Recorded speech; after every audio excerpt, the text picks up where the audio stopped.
लोकम् यत्र पादाब्जप्रसादकणतः कैवल्यमापद्यते सोऽयं कोऽपि महेश्वरो विजयते श्रीपाणिपात्रो गुरवे नमः। नारायणं नमस्कृत्यं नरं चैव नरोत्तमं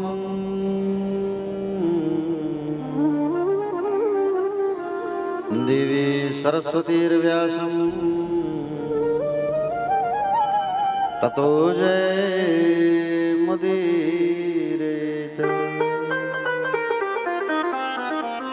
नमो भगवते तुभ्यं वासुदेवाय धीमहि प्रद्युम्नाय निरुद्धाय नमः संकर्षणाय च।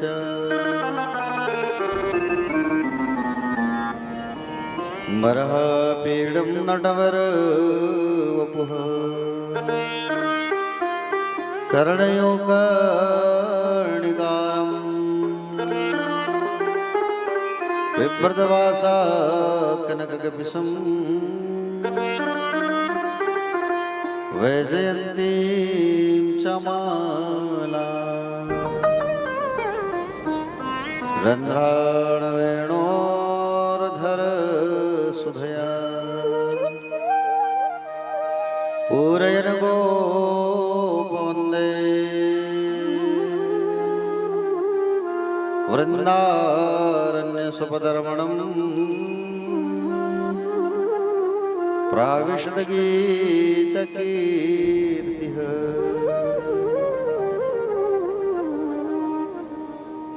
या कुन्देन्दुतुषारहारधवला या शुभ्रवस्त्रावृता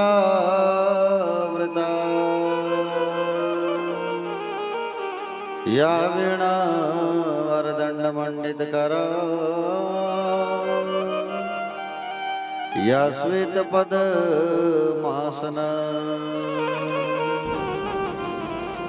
या ब्रह्माच्युतशङ्करप्रभृतिवी देवै सदा वन्दिता क्षमा पातु सरस्वती भगवती निःशेषजाड्याम्पः देवी प्रपन्नार्तिहरे प्रसीद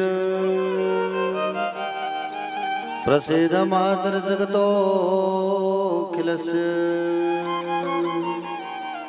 प्रसीद विश्वेश्वरि पाहि विश्वम् त्वमेश्वरी देवी चराचरस्य ज्ञानिनामपि चेतांसि देवी भगवती सा बलादा कृष्णमोह महामाया प्रयच्छति मनोजवं मारुततुल्यवेगं जितेन्द्रियं बुद्धिमतां वरिष्ठं वातात्मजमवानरयुतमुख्यं श्रीरामदूतं शरणं प्रपद्ये। वेदव्यासजी के पद कमल वंदो बारंबार मचऊं शरण गावहूँ श्री कृष्ण के हनुमत होत सहाय। सब द्वारन को छोड़कर मां आयो तेरे द्वार।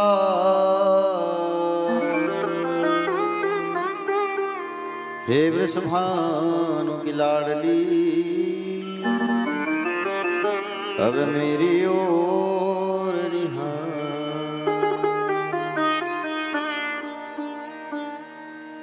बोले भागवत भगवान की। आइए हम सब मिलकर के भगवान की बड़ी प्यारी स्तुति मधुराष्टकम का पाठ करते हैं। कल से आप सबको परसा दिया जाएगा मधुराष्टम का, जिसको आप सब जो है देख करके पढ़ पाएंगे। आज हमारे साथ गुनगुनाइए आप लोग। आइए बोले बाके बिहारी लाल की जय। अधरम मधुरम वदनम मधुरम नयनम मधुरम हसितम मधुरम। वदनम मधुरम नयनम मधुरम हसितम मधुरम। हृदयम मधुरम गमनम मधुरम मधुराधिपतिरखिलम मधुरम। हृदयम मधुरम गमनम मधुरम मधुराधिपतिरखिलम मधुरम। वचनम मधुरम चरितम मधुरम वसनम मधुरम वलितम मधुरम।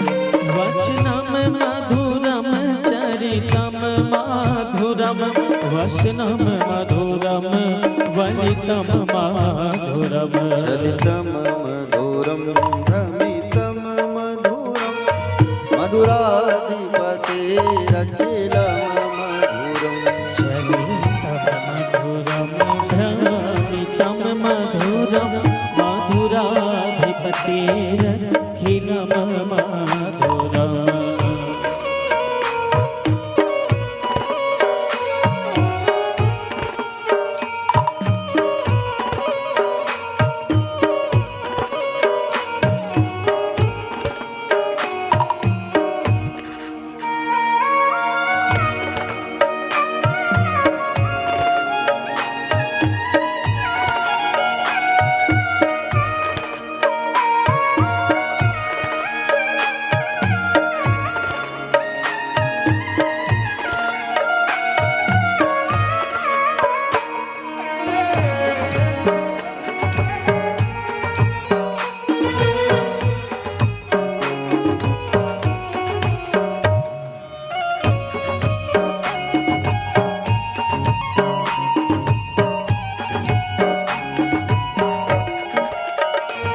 वेणुर्मधुरा रेणुर्मधुरा पाणिर्मधुरा पादो मधुरो।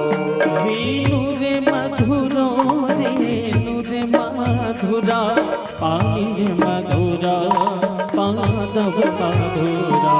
नित्यं मधुरं सख्यं मधुरं मधुराधिपतिरखिलम मधुरम्। नित्यं मधुरं सख्यं मधुरं मधुराधिपतिरखिलं मधुरम्। गीतं मधुरं पीतं मधुरं भोक्तं मधुरं सूक्तं मधुरम्।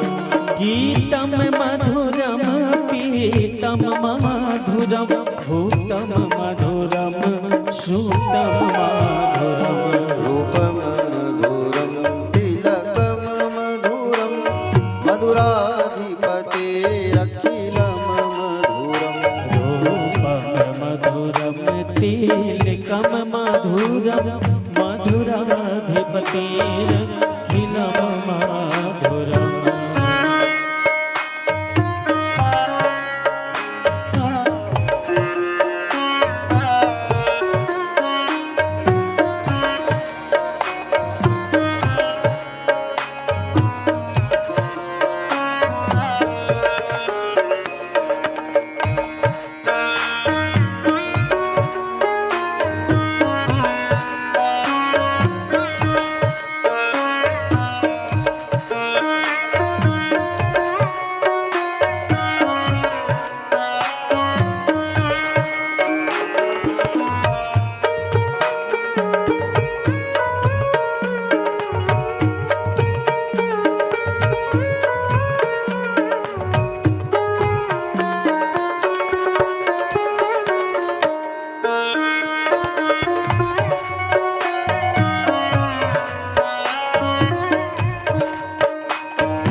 कर्णं मधुरं तरणं मधुरं हरणं मधुरं रमणं मधुरं कर्णं मधुरं तरणं मधुरं हरणं मधुरं रमणं मधुरम् अन्तं मधुरं शमितं मधुरं मधुराधिपतेरखिलं मधुरं वमितं मधुरं शमितं मधुरं मधुराधिपतिरखिलं मधुरम् कुञ्जा मधुरा माला मधुरा यमुना मधुरा वीची मधुरा कुञ्जा मधुरा माला मधुरा यमुना मधुरा वीची मधुरा सलिलं मधुरं कमलं मधुरं मधुराधिपतेरखिलं मधुरं सलिलं मधुरं कमलं मधुरं मधुराधिपतिरखिलं मधुरम्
गोपी मधुरा लीला मधुरा युक्तं मधुरं मूकं मधुरं गोपी मधुरा लीला मधुरा युक्तं मधुरं मूकं मधुरम् इष्टं मधुरं शिष्टं मधुरं मधुराधिपतेरखिलं मधुरम् इष्टं मधुरं शिष्टं मधुरं मधुराधिपतिरखिलं मधुरम् गोपा मधुरा गावो मधुरा यष्टिर्मधुरा श्रेष्ठिर्मधुरा गोपा मधुरा गावो मधुरा यष्टिर्मधुरा सृष्टिर्मधुरा दलितं मधुरं फलितं मधुरं मधुराधिपतेरखिलं मधुरम् फलितं मधुरं फलितं मधुरं मधुराधिपतिरखिलं मधुरम् मधुराधिपतेरखिलं मधुरम् मधुराधिपतिरखिलं मधुरम् मधुराधिपतेरखिलं मधुरम् ओ मधुराधिपतिरखिलं मधुरम्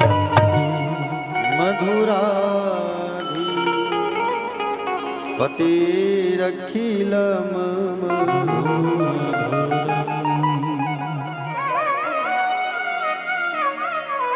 बोलिए श्रीमद् भागवत महापुराण की जय व्यास नारायण भगवान की जय श्री सुखदेव भगवान की जय श्री परीक्षित जी महाराज की जय श्री सीताराम जी भगवान की जय वीर बलवंत हनुमंत लाल की जय आदि शक्ति जगदम्बा महामाया मैया की जय आदि शक्ति जगदम्बा मैया राधा रानी की जय शीतला मैया की जय श्री राधा रमण लाल की जय बाके बिहारी लाल की जय पूज्य अपने अपने माता पिता की जय पूज्य अपने अपने श्री गुरुदेव भगवान की जय संत समाज की जय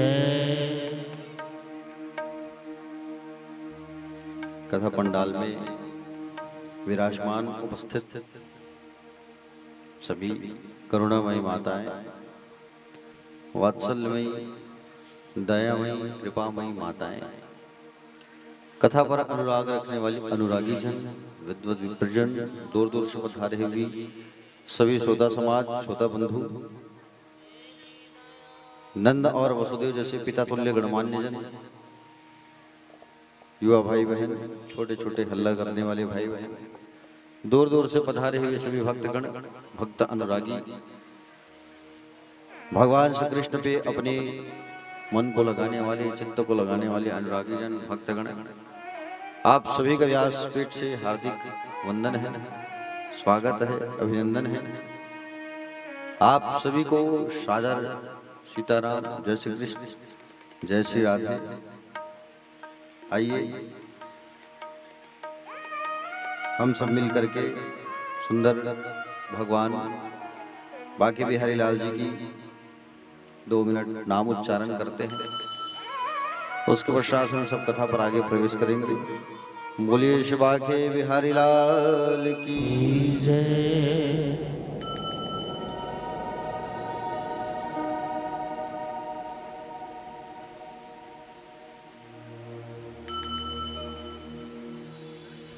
श्री राधे गोविंदा मन भजले हरि का प्यारा नाम है,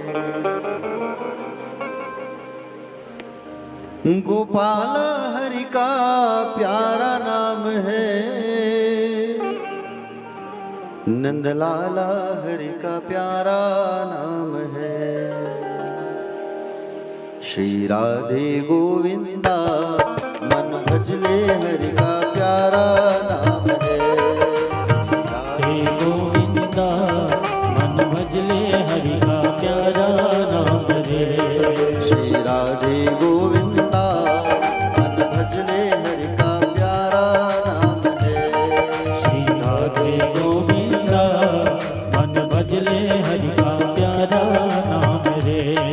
गोपाल हरि का प्यारा नाम है, नंदलाला हरि का प्यारा नाम है, गोपाला हरि का प्यारा नाम है, नंदलाला हरि का प्यारा नाम है। श्री राधे गोविंदा मन भजले हरि का प्यारा नाम है, श्री राधे गोविंदा मन भजले हरि का प्यारा नाम रे।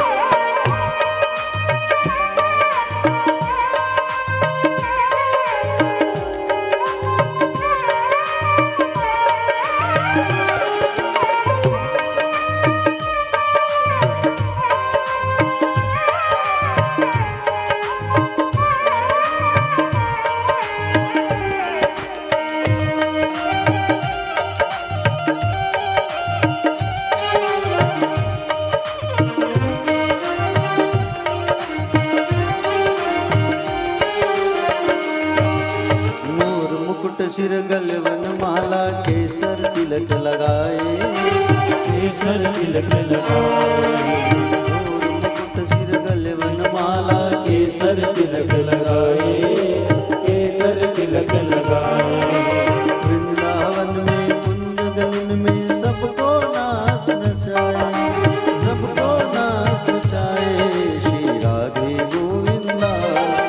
मन भजले हरि का प्यारा नाम है।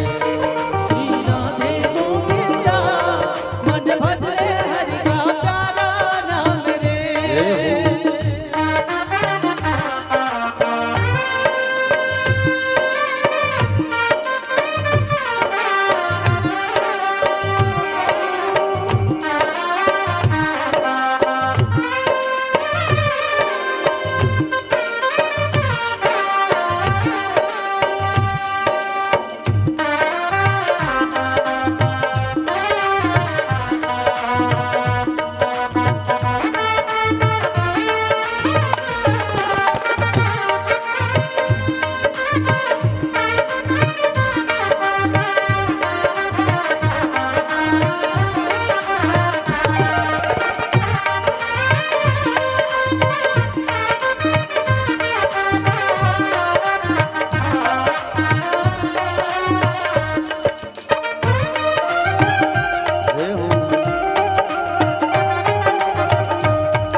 गिरधर नागर कहती मीरा सूर को श्यामल भाया।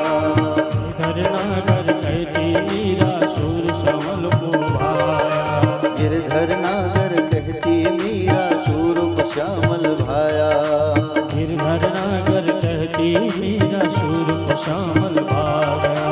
तुकाराम और नामदेव ने विठ्ठल विठ्ठल गाया।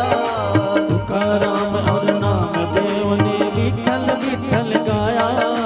विठ्ठल विठ्ठल गाया। श्री राधे गोविंदा मन भजले हरि का प्यारा नाम है। राधे गोविंदा मन भजले हरि का प्यारा नाम रे।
नरसिंह खड़ताल बजा के सांवरिया को रिझाया।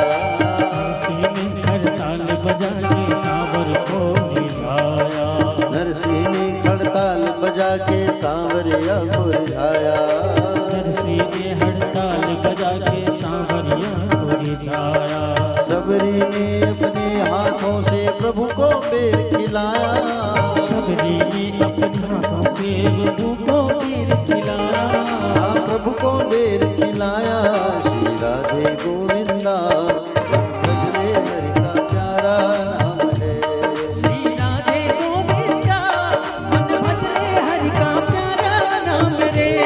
श्री राधे गोविंदा मन भजले हरि का प्यारा नाम है। श्री राधे गोविंदा मन भजले हरि का प्यारा नाम रे।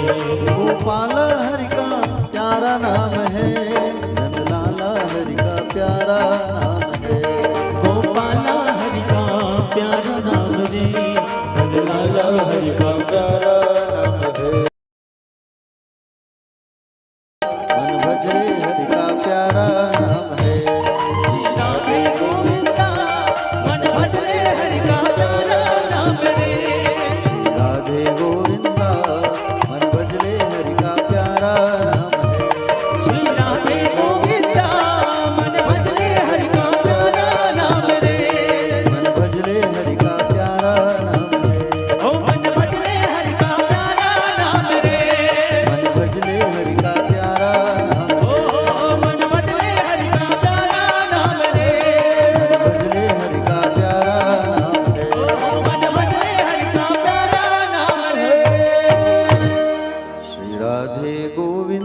बोले भागवत भगवान की जय।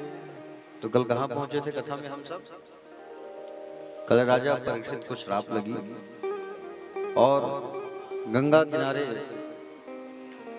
जाकर के भगवान नाम स्तुति करने लगे।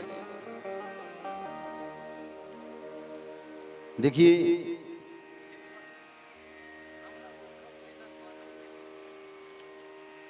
परीक्षित जी महाराज को जैसे कल श्राप लगा, गंगा नदी के किनारे आकर के सुंदर भगवान का ध्यान लगाने लगे। कहे प्रभु, आप गर्भ में जाकर के मेरी रक्षा किए थे, आज मेरी जीवन 7 दिन बची हुई है और 7 दिन बची हुई है और 7 दिन में मैं ऐसा कौन सा काम करूं जिससे मुझे मुक्ति की प्राप्ति हो सके, मेरी मोक्ष हो सके। वो दुर्लभ ज्ञान मुझे प्राप्त कराने के लिए आप यहाँ आ जाइए प्रभु, ऐसा भगवान का ध्यान लगाने लगे। देखो, अगर सही मायने में देखा जाए कि हम सबका जीवन भी 7 दिन का ही है। सही मायने में अगर देखा जाए तो हम सबका जीवन भी कितने दिन का है? 7 दिन का ही है हम सबका जीवन। और 8वां दिन और 8वां वार किसी के लिए नहीं बने हैं। बने हैं क्या? रविवार, सोमवार, मंगलवार, बुधवार, गुरुवार, शुक्रवार, शनिवार, फिर आगे रविवार। 7 दिन तक ही हमको जीवन जीना है और 7 दिन तक ही हम संसार के साथी हैं। ये कभी आप मन में ये भ्रम मत पालना कि बोले हमारी जीवन तो भी बहुत दिन बची है, बहुत दिन जिएंगे हम, ऐसा कभी मत सोचना। 7 दिन का जीवन मिला है और 7 दिन में आप जीवन को सुधार लो। 7 दिन में ही हमें जो करना है वो पहले से कर लो आप। 8वां दिन और 8वां वार किसी के लिए नहीं बना है प्यारे भक्तगण। आज सुंदर सुखदेव भगवान की समाधि खुली, जो जंगल पर बैठे थे, और सुखदेव भगवान की समाधि खुली और सुखदेव भगवान जी वहां पर उनका आगमन हुआ। सुखदेव जी महाराज जैसे वहां पर जब आए, केले के छिलके के लंगोटा पहने हुए हैं, एक स्थान पर 6 से 7 मिनट ही रुकते हैं, ज्यादा देर नहीं रुकते हैं सुखदेव जी महाराज। एक गाय को दूहने में जितना समय लगता है उतने समय तक ये रुकते हैं एक स्थान में, लेकिन आज 7 दिन तक रुकने के लिए आए हैं, क्योंकि भगवान सुखदेव जी को आज भागवत की कथा सुनानी है। सुंदर जैसे ही वहां प्रवेश सब किए, देखो प्यासा जो है कुआं के पास आता है, लेकिन आज उल्टा हुआ है। कुआं जो है प्यासा के पास आया है, चल के आया है कि नहीं आया है? प्यारे भक्तगण, परम तपस्वी लाडले संत सुखदेव महाराज, आज इनकी परीक्षित जी की सभा में इनका आगमन हुआ प्यारे। और परीक्षित जी की सभा में जब इनका आगमन हुआ तो परीक्षित जी हाथ जोड़ करके धन्यवाद ज्ञापित करने लगे। बोले, आहा, कितनी सुंदर बात है प्रभु, आप पधारे, मैं धन्य हो गया। किस भाव से मैं आपकी प्रशंसा करूं, सराहना करूं, मेरे पास शब्द ही नहीं है। आप अतिथि के रूप में आज स्वयं आप पधारे हो प्रभु। इंसा संस्मरणात् पुंसाम शुद्ध सद्या स्वदयन्ति वे गृह किम पुनर्दर्शन स्पर्श पाद शौचा नादिभिः। आप जैसे महापुरुष का नाम स्मरण करने से ही सारा अमंगल दूर हो जाता है। आपके दर्शन का आज अवसर मिल गया मुझे, मैं बहुत धन्य हो गया। जब कोई काम करने जाओ और सबसे पहले अगर किसी संत का दर्शन हो जाता है तो वो दिन हमारा अच्छा हो जाता है। जो हमारे साथ अमंगल होने वाला होता है तो हमारे साथ सदैव मंगल ही होता है जब हम संतों का दर्शन कर लेते हैं। संतों ने इशारा किया कि बोले सुखदेव जी की ज्यादा प्रशंसा मत करो, उठ करके चले जाएंगे ना तो गड़बड़ हो जाएगा, फिर तुम्हारे पास 7 दिन है, वीर कथा कौन सुनाएगा तुमको। और अपनी प्रशंसा तो ज्यादा सुनना नहीं चाहिए। अपनी प्रशंसा सुनना मतलब वो राक्षसों की प्रवृत्ति होती है। सुखदेव जी महाराज के चरणों में गिर करके परीक्षित जी ने प्रणाम किया और प्रणाम करने के बाद में सुंदर सबसे पहले उनसे उन्होंने प्रश्न किया परीक्षित जी ने प्रश्न किया। क्या प्रश्न किया? कि यतापि पृच्छामि संसिद्धिं योगिनां परम गुरुं पुरुषेश यत कार्य म्रियमाणस्य सर्वथा। प्रभु एक उपाय आप बताइए, एक कार्य बताइए। पहला प्रश्न किया भगवान सुखदेव जी से परीक्षित ने। क्या प्रश्न किया? प्रभु जल्दी मरने वाले व्यक्ति को क्या करना चाहिए? पहला प्रश्न। जल्दी मरने वाले व्यक्ति को क्या करना चाहिए? जिनके निकट मृत्यु आ जाए, म्रियमाणस्य सर्वथा, उस व्यक्ति को क्या करना चाहिए प्रभु? राजा परीक्षित ने ये नहीं पूछा कि मैं मरने वाला हूं और मुझे क्या करना है, ऐसा उन्होंने नहीं पूछा। उन्होंने पूछा कि प्रभु मेरी मृत्यु होने वाली है, मैं क्या करूं, ऐसा नहीं पूछा उसने। उन्होंने ये पूछा संसार में जिनके निकट अगर मृत्यु आ जाए, जो व्यक्ति मरने वाला है, उसको क्या करना चाहिए? बस यही कृपा करके आप मुझे बताइए प्रभु, यही मेरा प्रश्न है। परीक्षित जी चाहते तो अपनी मृत्यु को टाल सकते थे कुछ उपाय पूछ करके, लेकिन उन्होंने अपनी मृत्यु को नहीं टाला। उन्होंने ये प्रश्न किया कि बोले प्रभु एक बात बताओ, बोले संसार के लोगों के पास कहीं अगर मृत्यु आ जाए, तड़फड़ मरने वाला है, उस कंडीशन में क्या करना चाहिए? जब कोई व्यक्ति मरने वाला होता है ना, और हम उसके इर्द गिर्द जब होते हैं, आसपास होते हैं, तो हमको समझ नहीं आता हम क्या करें, कैसा क्या करें, कुछ दिमाग काम नहीं करता। करता है क्या? कुछ काम नहीं करता। हम दूसरों पे आश्रित हो जाते हैं। अरे ताऊ को बुलाओ, चाचा को बुलाओ, भैया को बुलाओ, क्या करें कुछ समझ नहीं आता, डॉक्टर को बुलाओ। प्यारे भक्तगण, कितनी अच्छी बात पूछी है राजा परीक्षित ने।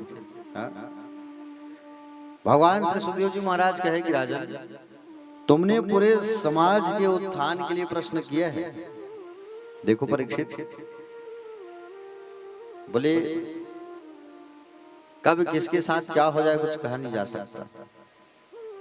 कब किसके पास काल आ जाए, मृत्यु आ जाए, कुछ कहा नहीं जा सकता। मृत्यु जो है कभी बता के नहीं आती। आती है क्या? फोन करके आई है क्या एक आध बार किसी को, मैं आ रहा हूं लेने तुमको करके? कभी नहीं। काल जो है बता के आता नहीं है। और आज मनुष्यों की जो उम्र है वो कितनी कम हो गई है प्यारे। सतयुग में व्यक्तियों के जो उम्र थी वो 1 लाख साल आयु रहती थी, जिंदा रहने का 1 लाख साल सतयुग के लोग। सतयुग के बाद कौन सा युग आया? त्रेता युग। त्रेता युग जैसे ही जब आया तो उसमें 1 शून्य कम हो गया। 1 लाख में 1 शून्य कम होगा तो कितना होगा? 10,000। उसके बाद द्वापर युग आया, और द्वापर आया तो 1 शून्य फिर कम हो गया, 1000। द्वापर के बाद में आया कलयुग, और कलयुग जब आया तो 1 शून्य फिर कम हो गया। कितना हो गया? 100 साल।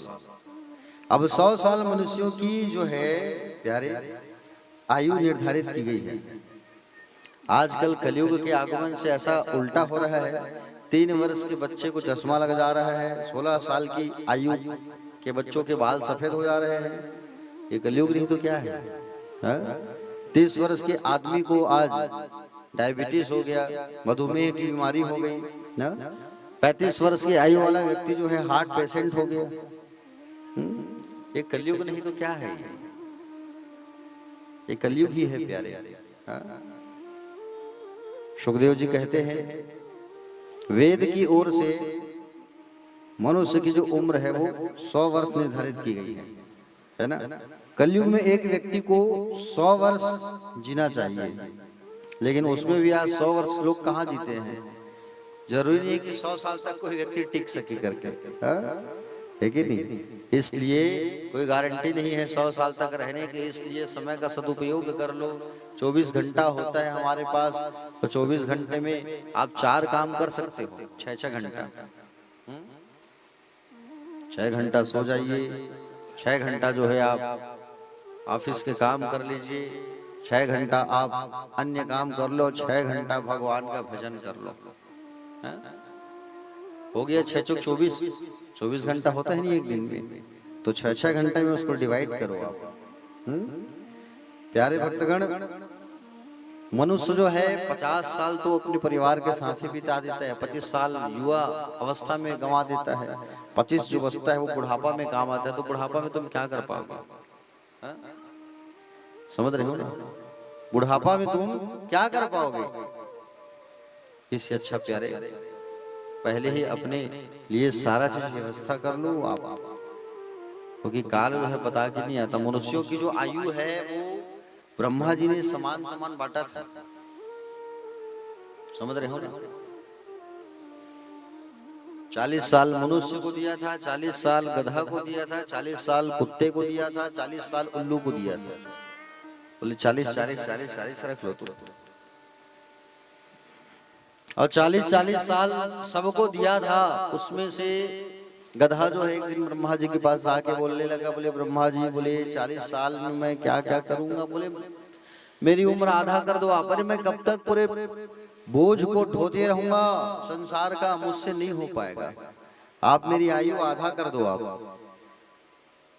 तो उनकी उम्र आधी कर दी गई गधा का। उसके पश्चात ये स्वान आया, स्वान मतलब कुत्ता। कुत्ता आया और आकर के बोला, बोले ब्रह्मदेव 40 साल तक मैं कब तक लोगों के घर के बाहर खड़े होकर के बोले चौकीदारी करूंगा, मुझसे नहीं हो पाएगा, मेरी उम्र आधी कर दो आप। तो उम्र आधा कर दिया किसका? कुत्ते का। 40 से 20 हो गया। उसके बाद उल्लू आया। अब उल्लू आकर के भी कहने लगा कि बोले ब्रह्मदेव, अरे 40 साल तक मैं कब तक रात रात भर जागते रहूंगा, बोले नहीं हो पाएगा, आप एक काम करो, मेरी उम्र आप आधा कर दो प्रभु, आपसे निवेदन है। तो उम्र आधा हो गया उसका भी, सबका 40 से 20 हो गया। आदमी जो है इससे रहा नहीं गया, ये मनुष्य जो है ना, ये ब्रह्मा के पास आया और आ करके कहने लगा कि बोले ब्रह्मदेव 40 साल में क्या होने वाला है? बोले और बढ़ा देते गुरुदेव, बोले निवेदन है आपसे। ठीक है, जहाँ रख ले। किसका रख ले? गधा का रख ले।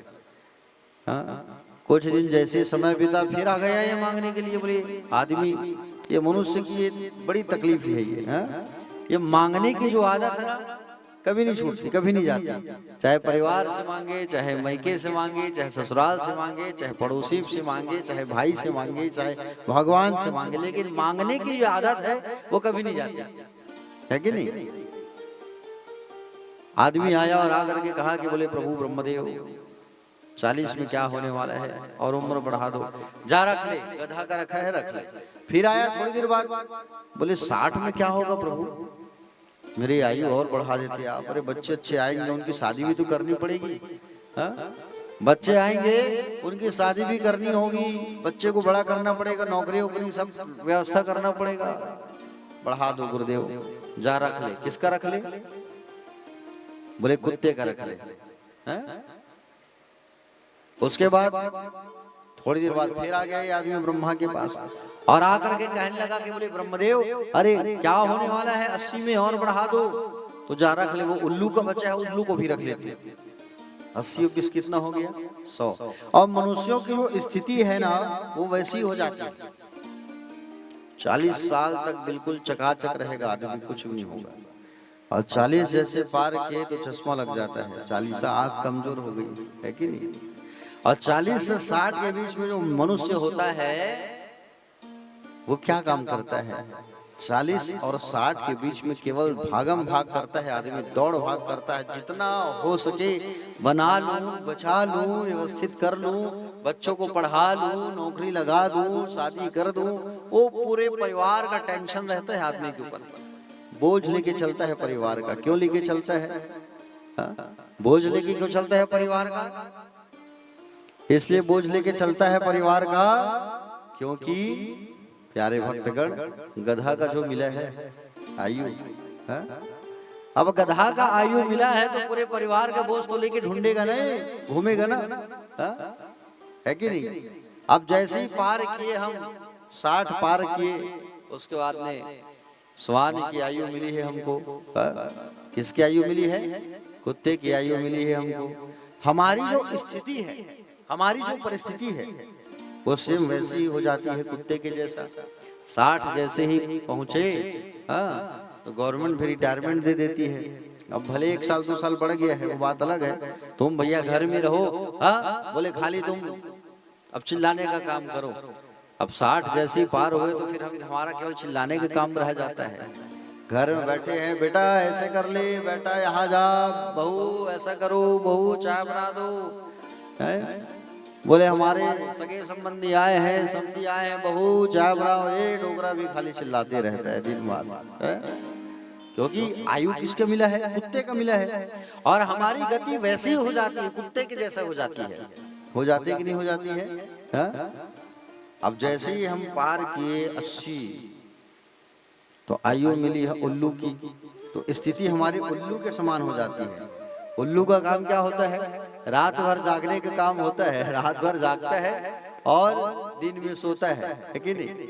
उल्लू का काम वैसी, आदमी भी वैसी हो जाता है। 7 बजे सो गए तो 12-1 बजे नींद खुल गई, रात भर जग रहे हैं, टुकुर टुकुर देख रहे हैं। बेटा डॉक्टर को बुला लेते हैं, सुई लगवा देते हैं, तबीयत ठीक ही नहीं हो रही है, नींद नहीं पड़ती। डॉक्टर भी बेचारा सुई लगा लगा के परेशान हो गया। अब उल्लू की मिली है तो तुम जागोगे कि तुम क्या करोगे बताओ?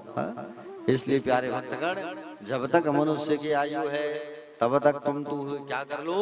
तब तक भगवान का भजन कर लो, सत्संग कर लो। मनुष्य ये सोचता है कि हम सब बाद में कर लेंगे। अरे बाद में कब करोगे?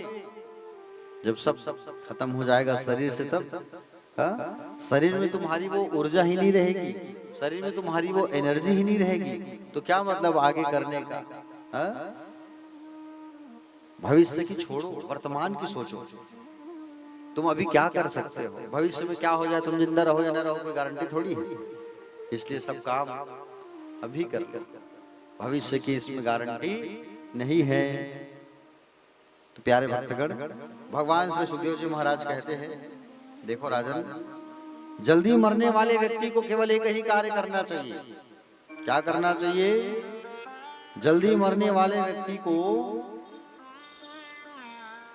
बोले सारे काम को छोड़ करके केवल और केवल प्यारे श्रोतव्य कर्तव्य स्मर्तव्य चित्ता भयम, बोले केवल एक ही काम करना चाहिए जल्दी मरने वाले को।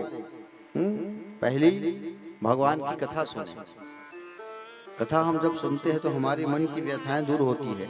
कथा जो है हमारे जीवन की सारी परेशानियों को दूर करती है। पहला भगवान की कथा सुने, दूसरा कीर्तन करे, जितना हो सके कीर्तन करो, जितना हो सके भजन गाओ, संकीर्तन करो, सत्संग करो। तीसरा भगवान के लीलाओं का स्मरण करो। जब तक भगवान के बारे में आप सोचोगे नहीं, सुनोगे नहीं, तो उनके बारे में आप जानोगे कैसे? इसलिए भगवान को जानना है तो भगवान के कीर्तन करना होगा। और भगवान के कीर्तन जब तक नहीं करोगे तब तक उनके बारे में आपके हृदय में वो प्रेम नहीं आएगा।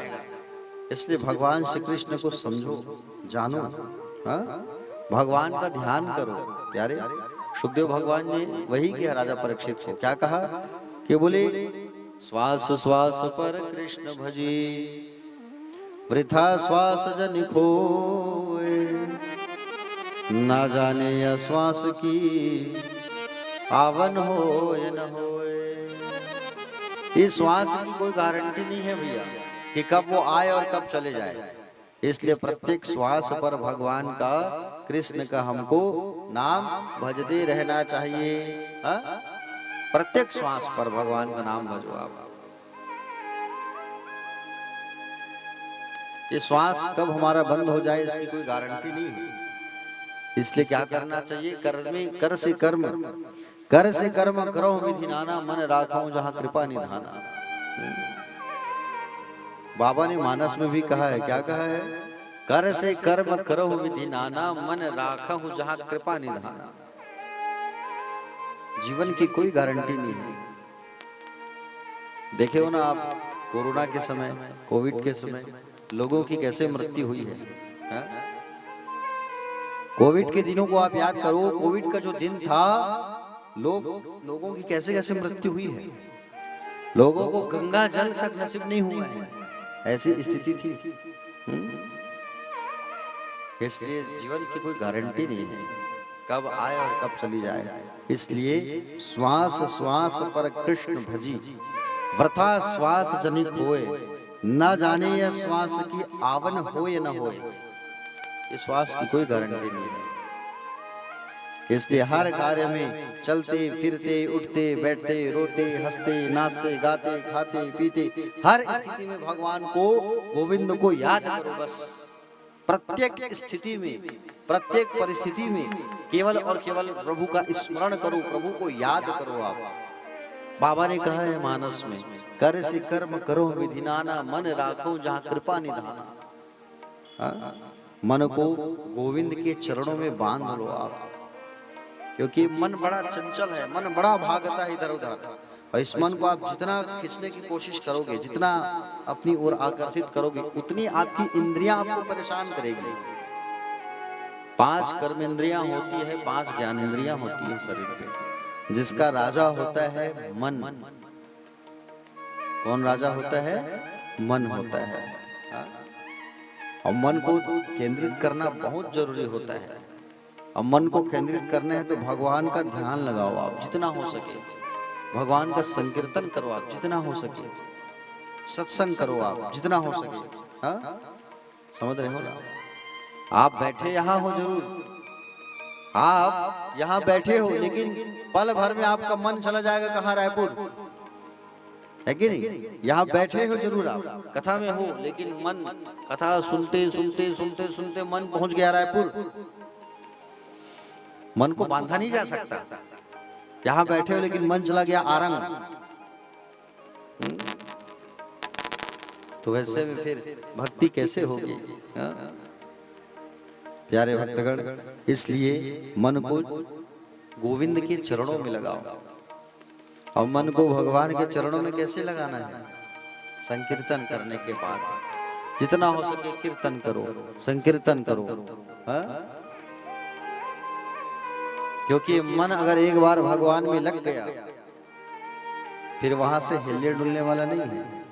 थोड़ा सा भगवान के चरणों में इस मन को लगाने के लिए थोड़ी सी तकलीफ होती है, थोड़ी समस्या जरूर होती है, लेकिन एक बार जब करंट लग गया ना, तार जब लग गई तो वो छूटता नहीं है। जैसे प्रहलाद जी ने भक्ति की थी, ऐसी भक्ति की थी, ऐसा रंग चढ़ा था उनके ऊपर, जो भी व्यक्ति उनको छूता था ना तो सब नारायण नारायण गुणगान करना चालू कर देते थे। सब जो व्यक्ति छूता था तो सबको नारायण के नाम की करंट लग जाती थी और सब गुनगुनाना चालू कर देते थे, नारायण नारायण नारायण नारायण। क्योंकि भक्ति का जो रंग जब चढ़ता है ना तो उतरता नहीं है, याद रखना। हाँ, इसके लिए आप अपने मन को भगवान के चरणों में लगाओ, क्योंकि मन बड़ा चंचल होता है प्यारे। हाँ? कहा भी गया है, क्या कहा गया है? ये मन बड़ा चंचल है, कैसे तेरा भजन करूं। ये मन बड़ा चंचल है, कैसे तेरा भजन करूं। जितना इसे समझाऊं, कितना इसे समझाऊं, उतना ही मचल जाए दाता तेरे चरणों की। श्यामा तेरे चरणों की, घर धूल जो मिल जाए दाता तेरे चरणों की। राम तेरे चरणों की, घर धूल जो मिल जाए। सच कहता हूँ सच कहता हूँ मेरी, तकदीर बदल जाए। राधे तेरे चरणों की, श्यामा तेरे चरणों की।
सुनते हैं तेरी रहमत दिन रात बरसती है। सुनता हूँ तेरी रहमत दिन रात बरसती है। सुनते हैं तेरी रहमत दिन रात बरसती है। सुनते हैं तेरी रहमत दिन रात बरसती है। एक बूंद जो मिल जाए, एक बूंद जो मिल जाए, मन की कली खिल जाए। राधे तेरे चरणों की, श्यामा तेरे चरणों की। गरदूल जो मिल जाए, सच कहता हूँ मेरी तकदीर बदल जाए। राधे तेरे चरणों की, श्यामा तेरे चरणों की।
नजरों से गिरा डाना चाहे जितनी सजा देना। नजरों से गिराना ना, चाहे जिसने सजा देना। नजरों से गिराना ना, चाहे जितनी नजरों से गिराना ना, चाहे जितनी सजा देना। नजरों से जो गिर जाए, नजरों से जो गिर जाए, मुश्किल है संभल पाए। दादा तेरे चरणों की, क्षमा तेरे चरणों की, कर धूल जो मिल जाए, सच कहता हूँ मेरी तकदीर बदल जाए। राधे तेरे चरणों की, श्यामा तेरे चरणों की।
चंचल है, कैसे तेरा भजन करूं। ये मन बड़ा चंचल है, कैसे तेरा भजन करूं। ये मन बड़ा चंचल है, कैसे तेरा भजन करूं। ये मन बड़ा चंचल है, कैसे तेरा भजन करूं। कितना इसे समझाऊं, कितना इसे समझाऊं, उतना ही मचल जाए। राधा तेरे चरणों की, श्यामा तेरे चरणों की, कर धूल जो मिल जाए। सच कहता हूँ मेरी, सच कहता हूँ मेरी, तकदीर बदल जाए। श्यामा तेरे चरणों की, दाता तेरे चरणों की, कर धूल जो मिल जाए। सच कहता हूँ मेरी, सच कहता हूँ मेरी, तकदीर बदल जाए। राधे तेरे चरणों की, श्यामा तेरे चरणों की, गर धूल जो मिल जाए। सच कहता हूँ मेरी, तकदीर बदल जाए। राधे तेरे चरणों की।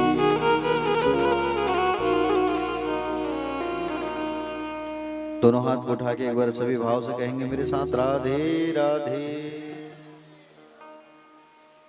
तो भगवान श्री सुखदेव जी ने कहा, राजन मन को एकाग्र चित्त करो, और मन को एकाग्र चित्त करना है, मन को वश में करना है तो चार बातें ध्यान में रखना पड़ेगा। मन को वश में करने के लिए हमको चार बात ध्यान में रखना होगा। जितासनो, जित श्वासो, जित संगो, जितेंद्रिया, स्थूले भगवतो रूपे मना संधारये ददिया। 4 बात विशेष रूप से प्यारे भक्तगण, मन को जीतना है तो आसन को जीतना पड़ेगा। मन को अगर जीतना है, चितासनो जित श्वासो, मन को जीतना है तो आसन को जीतना पड़ेगा। जितना आसन में, आसन को जीतना मतलब जितासन मतलब होता है आसन को जीतना। आसन को जीतना मतलब एक स्थान में बहुत देर तक बैठने की आदत डालनी पड़ेगी, ठीक है। और बहुत देर तक जब आप बैठने की आदत डालोगे तब ये मन जो है एकाग्रचित्त होगा। जित श्वासो जितासनो जित श्वासो। जित श्वासो मतलब ये जो श्वास है उसको नियंत्रित करना है। इसके लिए प्रातः काल उठना होगा। प्रातः काल उठ करके स्नान करना होगा। स्नान 3 प्रकार की होती है। एक होता है देवी स्नान, एक होता है मनुष्य स्नान, एक होता है राक्षस स्नान, ठीक है। जो ब्रह्म मुहूर्त में 4 साढ़े 4 बजे बीच नहा लेता है वो देवी स्नान कहलाता है, ठीक है। हाँ प्यारे भक्तगण, सूर्योदय के 10 मिनट पहले जो नहाता है वो मनुष्य स्नान कहलाता है, और सूर्योदय के बाद जो नहाता है वो राक्षस स्नान कहलाता है। सुखदेव भगवान जी कहते हैं प्रातः काल उठ करके सुंदर स्नान करें और इसके पश्चात प्राणायाम करना चाहिए। प्राणायाम करने से शरीर स्वस्थ रहता है, और शरीर स्वस्थ रहता है, मस्त रहता है, स्मरण शक्ति बढ़ती है प्यारे, ठीक है। लेकिन आजकल के लोग जो है प्राणायाम कहाँ करते हैं? आजकल के लोग सवेरे उठ करके, प्यारे भक्तगण, आजकल के लोग देखो प्रातः काल जब उठो तो सबसे पहले अपने हाथों को देखना चाहिए। कर दर्शन करना चाहिए। क्या दर्शन करना चाहिए? कर दर्शन। लेकिन आजकल जो है प्रभाते मोबाइल दर्शनम हो गया है या तो कप दर्शन हो गया है। चाय बनी है कि नहीं बनी है, बोले सूर्य भगवान को देखेंगे कंबल ओढ़ करके, सूर्य आ गए क्या? अरे हाँ आ गए, चलो चाय पी लेते हैं हम। हाँ? तो प्रभाते कप दर्शन, अब आजकल हो गया प्रभाते मोबाइल दर्शनम। प्रातः काल उठ करके आदमी अपने मोबाइल फोन को देखता है, बोलिए किसी का मैसेज फोन तो नहीं आया है, ऐसा करके, है कि नहीं? तो प्रभाते प्यारे भक्तगण हमको अपने हाथों को देखना चाहिए। प्रभाते कर दर्शनम, कराग्रे वस्ते लक्ष्मी, कर मध्य सरस्वती, कर मूले तो गोविंदम, प्रभाते कर दर्शनम। प्रातः काल जब भी उठो तो तुरंत पृथ्वी पर पैर मत रखना, ठीक है। पृथ्वी कौन है? पृथ्वी जो है वसुंधरा देवी है, और ये वसुंधरा जो है माँ भगवती की ही मूल प्रकृति है, माँ भगवती की ही अवतार है। और जब आपका नींद खुल जाए तो आप एक काम करना, नींद जैसे ही खुले तो तत्काल आप क्या करो, सबसे पहले वहां बैठो बिस्तर पर, और बिस्तर पर बैठने के बाद में अपने हाथों का दर्शन करो। हाथों का दर्शन करने के पश्चात उसको रगड़ने के पश्चात आंखों में स्पर्श करो। उसके पश्चात आप 3 उंगली से धरती मैया को प्रणाम करो, दाहिने हाथ की 3 उंगली से, और दाहिने हाथ की 3 उंगली से धरती को प्रणाम करने के पश्चात कहो कि हे धरती मैया, हम आपके ऊपर आज अपना पैर रख रहे हैं, और जाने अनजाने जो हमसे गलती होगा उसको आप क्षमा करो। उसके पश्चात दाहिने पैर को आप नीचे रखो, फिर आपको बाएं पैर को रखना चाहिए, समझ रहे हैं ना? उसके पश्चात फिर दिन की शुरुआत आपको करना चाहिए। जितासन, जित श्वासो, जित संगो। जित संगो का मतलब होता है संग हमेशा अच्छा करना चाहिए। कहा गया है जैसा चढ़ेगा रंग, जैसा होगा संग वैसा चढ़ेगा रंग। तो संगति अच्छी होनी चाहिए हमारी। देखो आज लोग बिगाड़ने का काम करते हैं प्यारे, बनाने का काम कोई नहीं करता, ठीक है ना? इसलिए व्यक्ति में अगर दोष आता है तो वो संग से आता है, ठीक है। अगर शराबी और कबाबियों का संग करोगे तो उनके आचरण तुम्हारे जीवन में आएंगे, हाँ? इसलिए अच्छी संगति करो, अच्छे लोगों के साथ उठो बैठो, अच्छा सोचो और अच्छा कहो और अच्छा बोलो, ठीक है। मदालसा नाम की एक नारी थी, ठीक है। महाभारत की कथा में इनका उल्लेख होता है मदालसा का।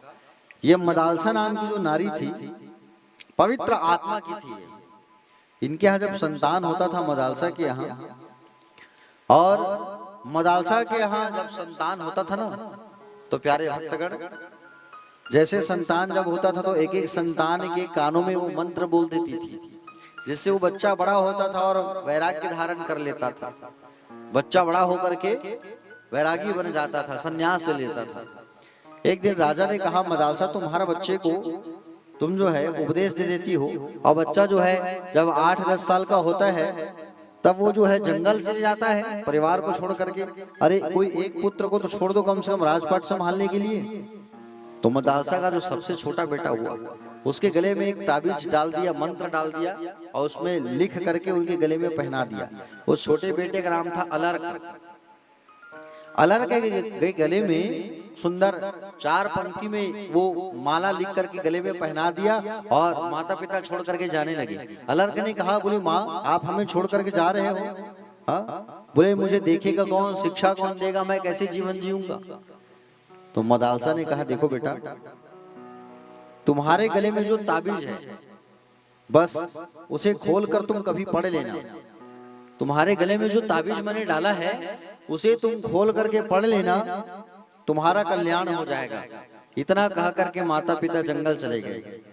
समझ रहे हो ना? एक दिन राजा अलर्क जो थे उनकी मानसिक स्थिति बिगड़ गई, और मानसिक स्थिति बिगड़ी उनकी, तब उसने अपने माँ के द्वारा दिया गया उस ताबीज को खोल करके पढ़ा। ताबीज को खोल करके जैसे पढ़ा तो उसमें लिखा था संग सर्वात्मना त्याज्यः सचेत्यक्तुन्न शक्यते ससतीभा सह कर्तव्य सताम संगो हि भेषजम कामः सर्वात्मनः हेयो हातिम चिच्यक्तेन सह मुमुक्षा प्रतिकार्यः शिवम तस्यापि भेषजम। उस ताबीज में लिखा था बेटा संग को हमेशा त्यागने की कोशिश करना। क्या लिखा था? संग को त्यागने की कोशिश करना, बुरे आदमी का संग कभी मत करना। ऐसा प्रयास करना कि विद्वानों का संगति हो, और संतों का संग करना। संतों का संग करोगे तो भव सागर से तुम पार हो जाओगे। हाँ प्यारे भक्तगण, ये उस पर लिखा हुआ था, और उसको पढ़ा और उसके जीवन में सुधार आ गई। इसलिए संगति जो होती है हमें अच्छा करना चाहिए। संगत करना है तो संतों का संग करो, संगति करना है तो अच्छे लोगों के साथ उठो बैठो, ताकि तुमको अच्छा ज्ञान मिल सके, अच्छी बातें सीखने को मिले। आज जो है संसार में देखो कितने लोग आज बिगड़ रहे हैं। सारे लोग जो है मदिरा के चक्कर में जा रहे हैं, कोई नशा के चक्कर में जा रहा है, कोई जुआ के चक्कर में जा रहा है, कोई और अन्यत्र चीजों के लोग आज बिगड़ रहे हैं। जो ये संसार की स्थिति कितनी बिगड़ते जा रही है, सोचने वाली बात है प्यारे भक्तगण। इसलिए जब बच्चा छोटा रहता है ना, उस समय उसको अच्छी संगति में ढालने की कोशिश करो, अच्छे ज्ञान देने की कोशिश करो आप। ठीक है? देखो श्वास को जीतो, और सबसे पहले आसन को जीतो, प्राणायाम के द्वारा श्वास को जीतो, आसक्तियों को छोड़ करके इंद्रियों पर विजय प्राप्त करो, अपने मन को भगवान के विराट स्वरूप में लगाओ। ठीक है प्यारे भक्तगण, ये जो इंद्रियां होती है ये आपको बेचैन करती है। इंद्रियां क्या है? आपका जीभ, आपकी आंख, आपकी त्वचा, आपका रोम, आपके हाथ, आपके पैर, आपके होंठ, यही तो इंद्रियां हैं। ये इंद्रियां कहती है कि बोले कुछ अच्छा देखे, ये इंद्रियां कहती है कुछ अच्छा खाएं। मान लो आप यहाँ भी बैठे हो कथा सुनने के लिए, लेकिन कथा सुनने के लिए जैसे बैठे हो तो मन जाएगा आपका चाय की ओर। चाय पी लेते थोड़ा सा, जम्हाई आ रही है, नींद आ रही है, ऐसा मन में विचार आएगा। बैठे हो आप, लेकिन आपको कुछ मीठा खाने का मन करेगा, कुछ खा के आ जाते है कि नहीं? तो ये मन ही तो है, ये इंद्रियां ही तो है जो आपको सारा काम कराती है। मन जब कहे, बोले इंद्रिया जब करे, जीभ जब कहे कि बोले स्वाद लेना है तो उसको समझाओ, ए जीभ स्वाद नहीं लेना है, स्वाद लेना है तो भगवान का स्वाद दो, भजन का स्वाद दो, कथा का स्वाद दो। उसको समझाओ, ताड़ना लगाओ, और जब ताड़ना लगाओगे ना तब वो समझना चालू होगा, और समझना जब चालू करेगा तो आप अपने इंद्रियों पर काबू पा सकते हो। ठीक है। और इंद्रियों पर जिसने विजय प्राप्त कर लिया उसका जीवन संयम हो गया, मान के चलो। हाँ? राजा परीक्षित को यही बात बता रहे हैं भगवान सुखदेव जी कि देखो राजन, कि मरने वाले व्यक्ति को भगवान श्री कृष्ण के चरणों का ध्यान लगाना चाहिए। पहला प्रश्न यही किया था ना, पुरुषस्य म्रियमाणस्य सर्वतः बलि, मरने वाले व्यक्ति को क्या करना चाहिए? तो मरने वाले व्यक्ति को भगवान का कीर्तन करना चाहिए, कथा सुनना चाहिए। और इसके लिए आप एक जगह पर बैठने की आदत डालो।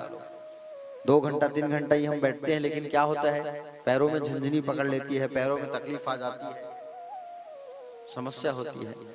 और कहीं 6 घंटा रगड़ के कथा सुना दिया जाए तब क्या होगा,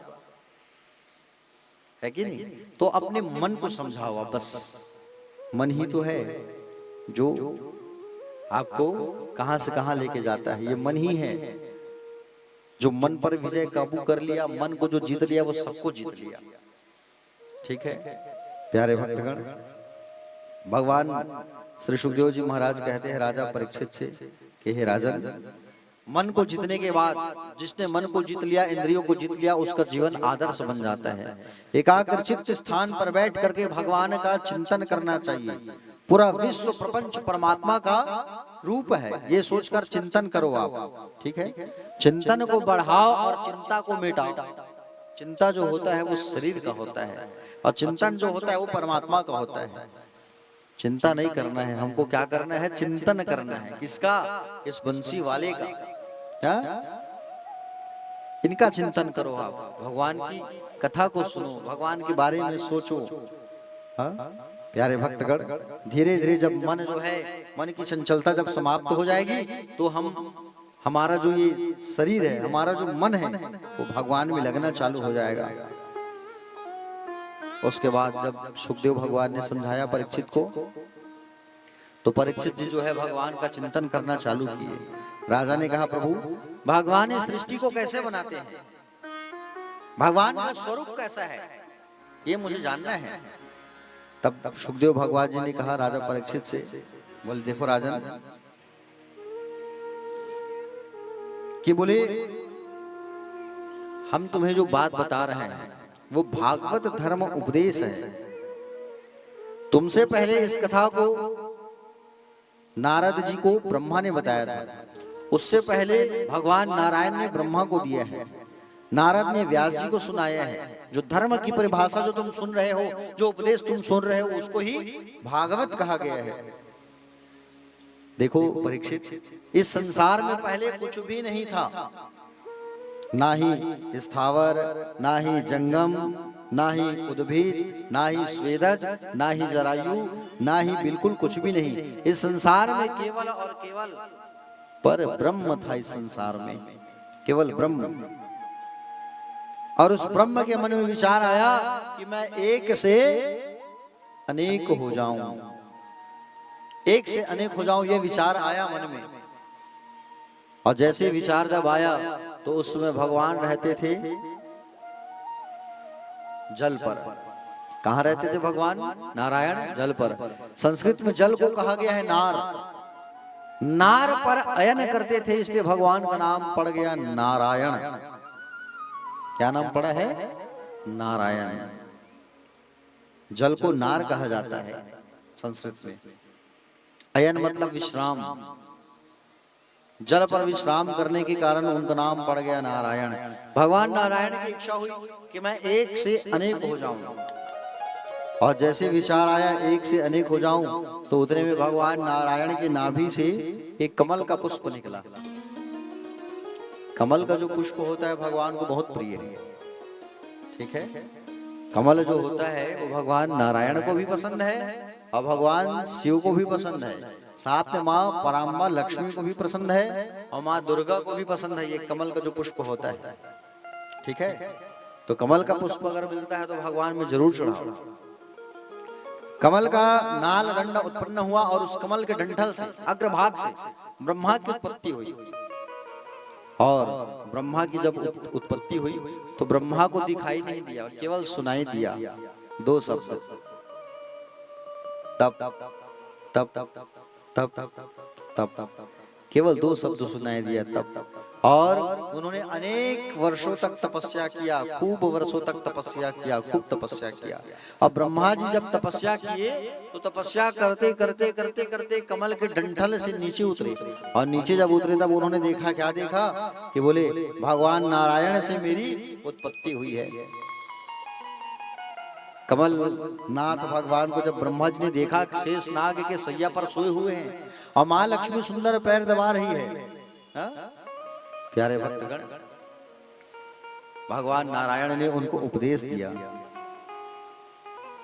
4 मंत्रों में, ठीक है। 4 मंत्रों में भगवान ने ब्रह्मा जी को सारी भागवत का उपदेश सुना दिया।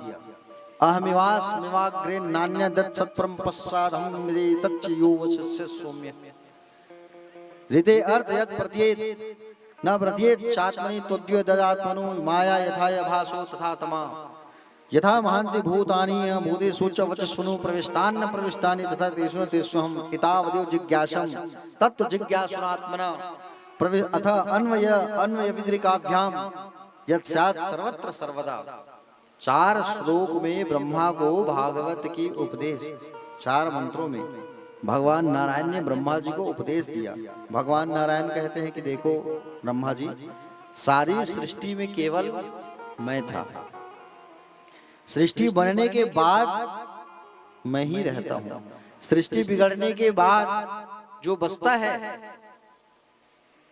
वो भी मैं ही होता हूं, सृष्टि का जो संचालन होता है वो भी मेरे द्वारा ही होता है, जो भी करता है वो मैं ही हूं, मेरे द्वारा ही संसार चलता है। जब मैं आंखों के पलकों को बंद करता हूं तब संसार में रात होती है, और जब मैं आंखों के पलकों को खोलता हूं तब सवेरा होता है।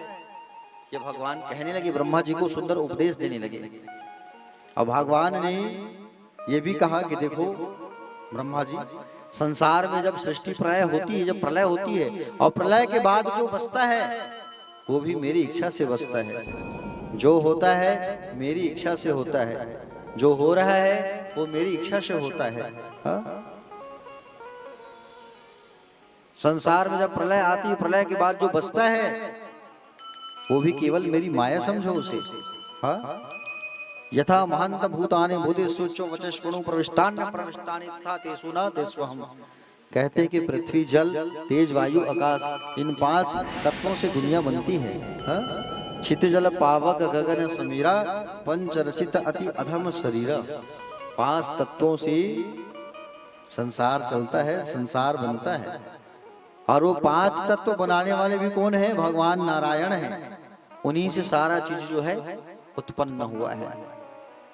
समझ रहे हो ना? जो ब्रह्म है, जिनसे सारा चीज उत्पन्न हुआ है, जो सारे चीजों को उत्पत्ति करता है, सारे चीजों को बनाता है। जैसे मकड़ी को देखे हो ना, मकड़ी जाला बनाता है, तो मकड़ी जाला बनाने के लिए कहीं से कुछ साधन नहीं लाता। मकड़ी जो है जाला बनाने के लिए अपने स्वतः से, स्वयं से वो जाला बनाता है और उस पर राज करता है, रहता है। उसी प्रकार भगवान नारायण है, अपनी इच्छा से सृष्टि का परिचालन करते हैं, परिपालन करते हैं और उस पर राज्य करते हैं। जैसे मकड़ी अपने शरीर से जाला निकालती है, बनाती है, उसी प्रकार प्यारे भक्तगण भगवान श्रीमन नारायण कहते हैं कि देखो ब्रह्मा जी बोले, सारी सृष्टि जो है मुझसे ही चलती है, हम जो कहते हैं वही होता है। सुंदर सृष्टि के संबंध में भगवान नारायण ने ब्रह्मा को उपदेश दिया। ये सृष्टि जो है केवल भगवान से ही चलता है, याद रखना। 14 लोक जो है तो भगवान नारायण के कमर का जो ऊपर का भाग है वो 7 लोक है, कमर के नीचे का भाग 7 लोक हो गया, 14 लोक। संसार में जितनी नदियां बहती है वो भगवान नारायण के शरीर का नस है, नस, नेरो।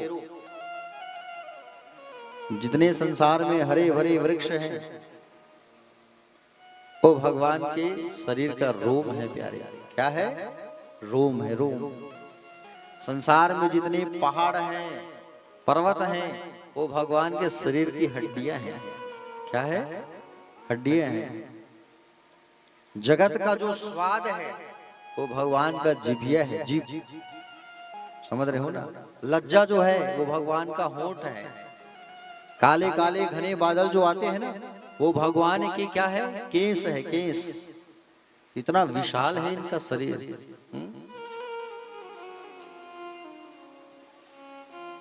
एक आंख भगवान का सूर्य है, एक आंख भगवान का चंद्रमा है, हाँ?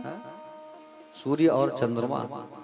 प्यारे भक्तगण, भगवान ही इस सृष्टि को चलाते हैं, भगवान ही बनाते हैं, भगवान ही बिगाड़ते हैं। भगवान का जो स्वरूप है वो विराट स्वरूप है, भगवान का विराट स्वरूप। भगवान का जो हृदय है कहा गया है वो धर्म है, भगवान का जो पीठ है वो अधर्म है।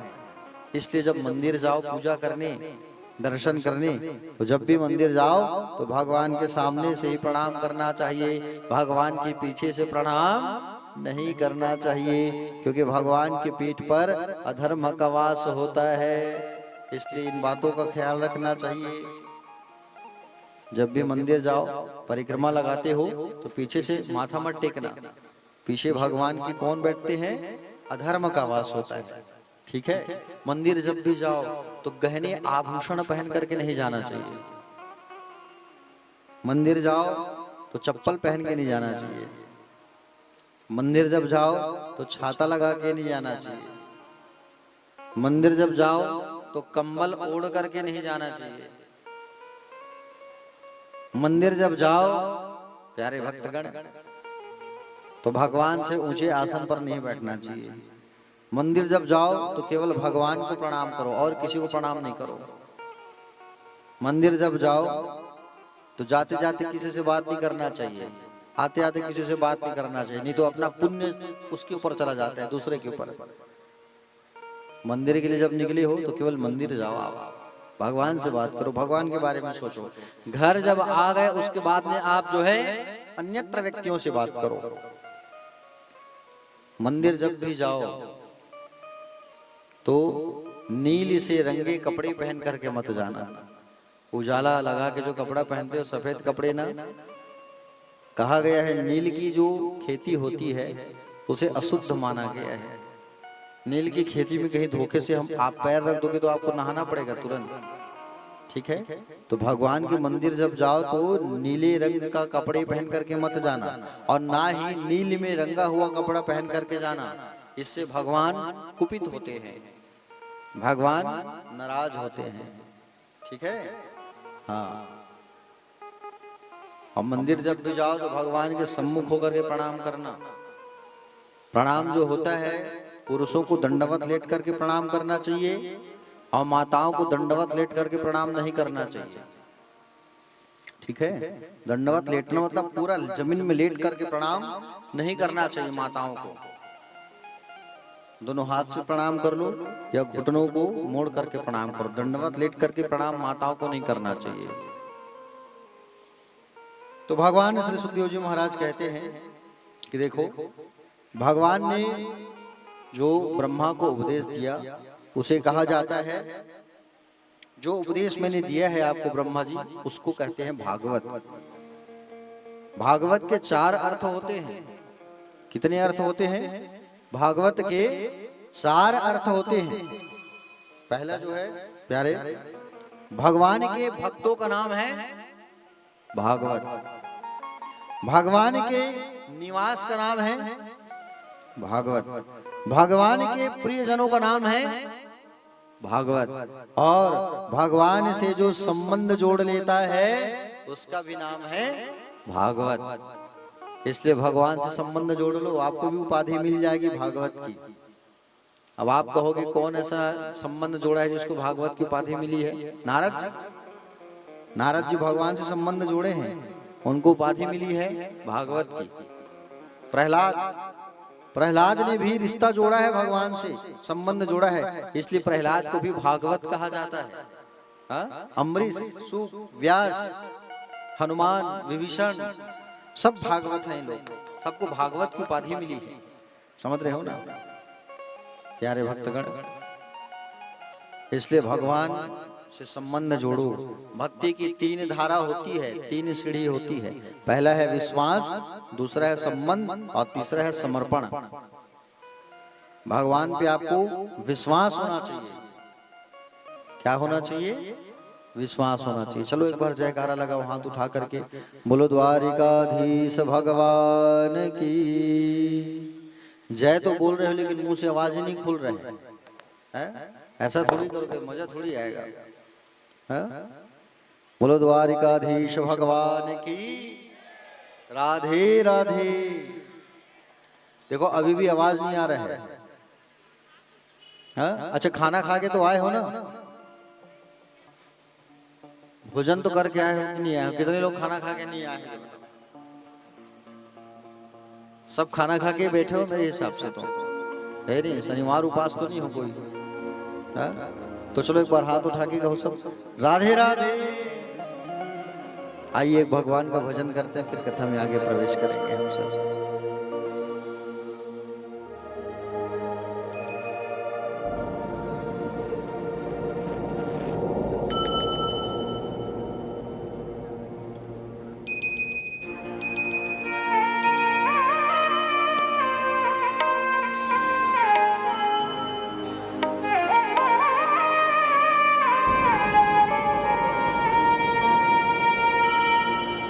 ये माला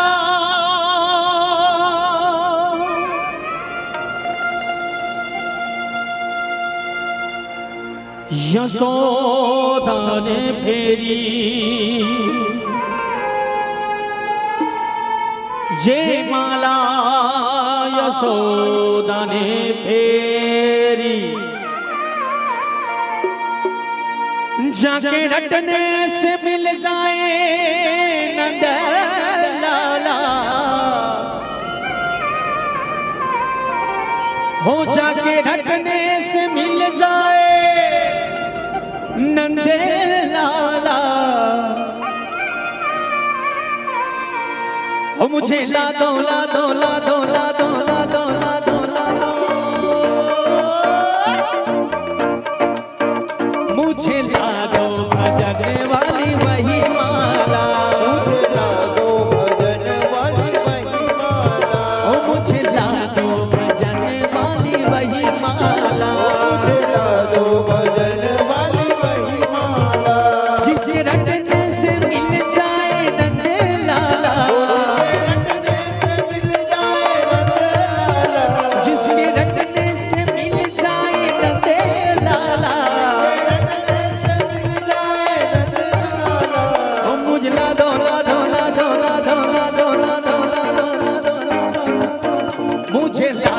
भजन वाली वही माला, मुझे ला दो भजन वाली वही माला, ओ मुझे ला दो भजन वाली वही माला, मुझे ला दो भजन वाली वही माला।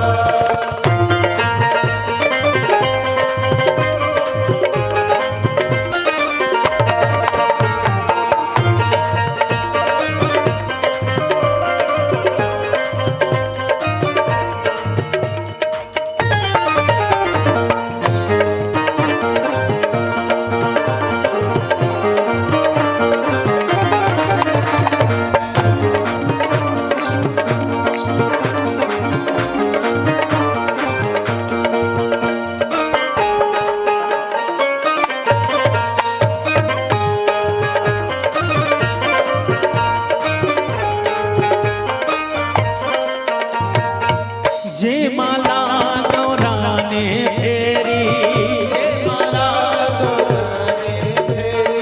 जे माला गौरा ने फेरी, ये माला गौरा ने फेरी, ये माला गौरा ने फेरी, ये माला गौरा ने फेरी, ये माला गौरा ने फेरी, उन्हें मिल गया वो डमरू वाला, उन्हें मिल गया वो डमरू वाला, मुझे ला दो ला दो ला दो ला दो ला दो ला दो ला दो ला दो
ये माला द्रौपदी ने फेरी,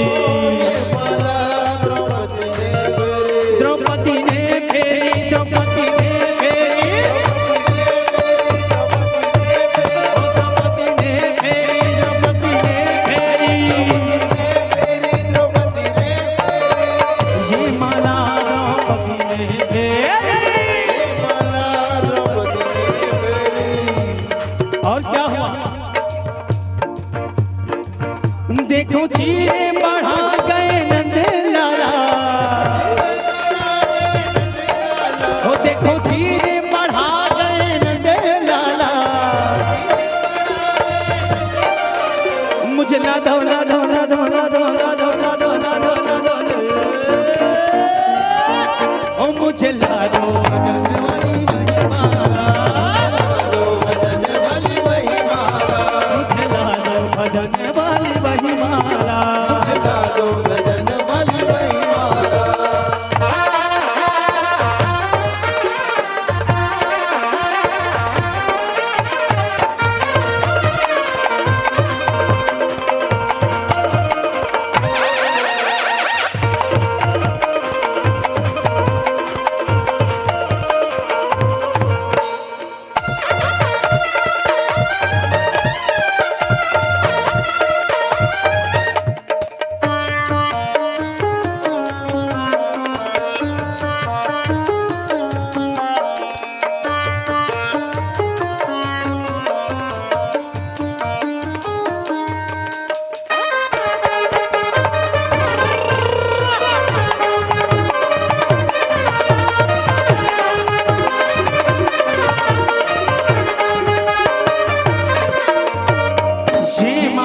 सबरी ने फेरी, ये माला सबरी ने फेरी, ये माला सबरी ने फेरी, ये माला सबरी ने फेरी, सबरी ने फेरी, सबरी ने फेरी, सबरी ने फेरी, सबरी ने फेरी, ये माला सबरी ने फेरी, ये माला सबरी ने फेरी, ये माला सबरी ने फेरी, ये माला सबरी ने फेरी,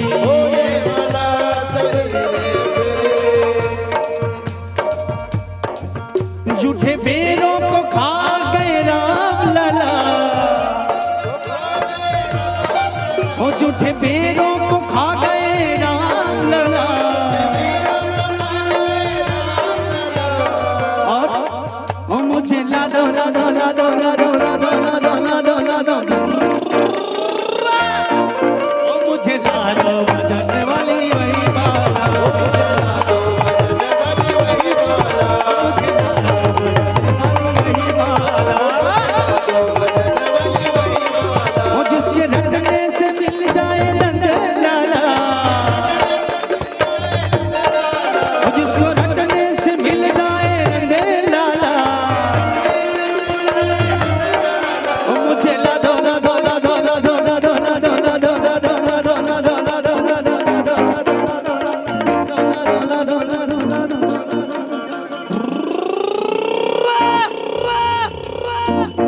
ओ मुझे ला दो भजन वाली वही माला, भजन वाली वही माला,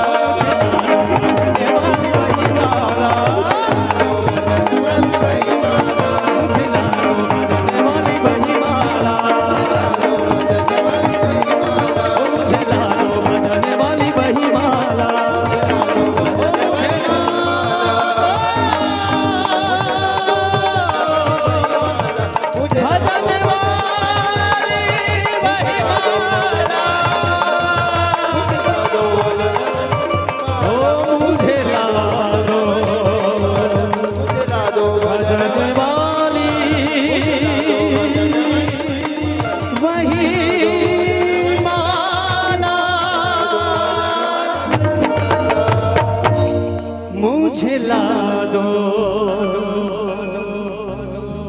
भजन वाली वही माला।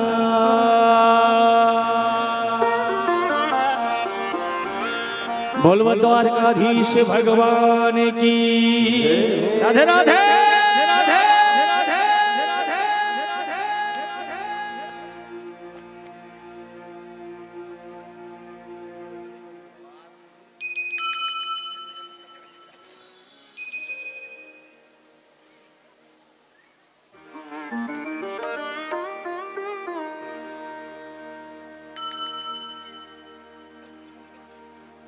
मुलिबा के बिहारी लाल की जय। तो प्यारे भक्तगण, भगवान ने जो उपदेश दिया ब्रह्मा जी को, उसे कहा गया भागवत।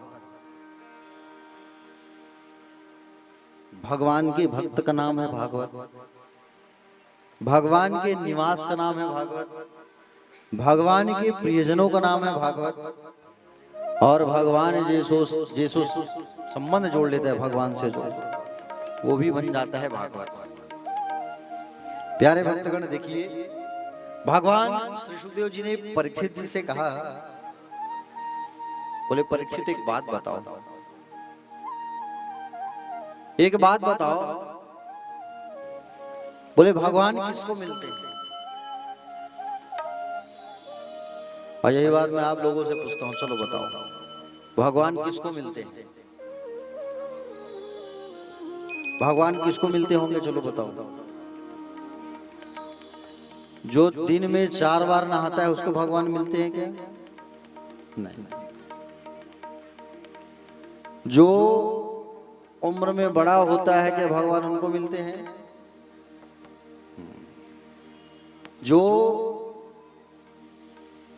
कद में, हाइट में जिसकी जो बड़ा होता है उसको भगवान मिलते हैं क्या? नहीं। तो किनको मिलते हैं भगवान?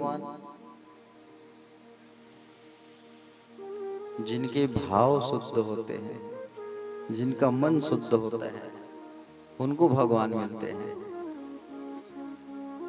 समझ रहे हो ना? जब यही बात भगवान सुखदेव जी ने परीक्षित से पूछा कि भगवान किसको मिलते हैं, परीक्षित बताओ,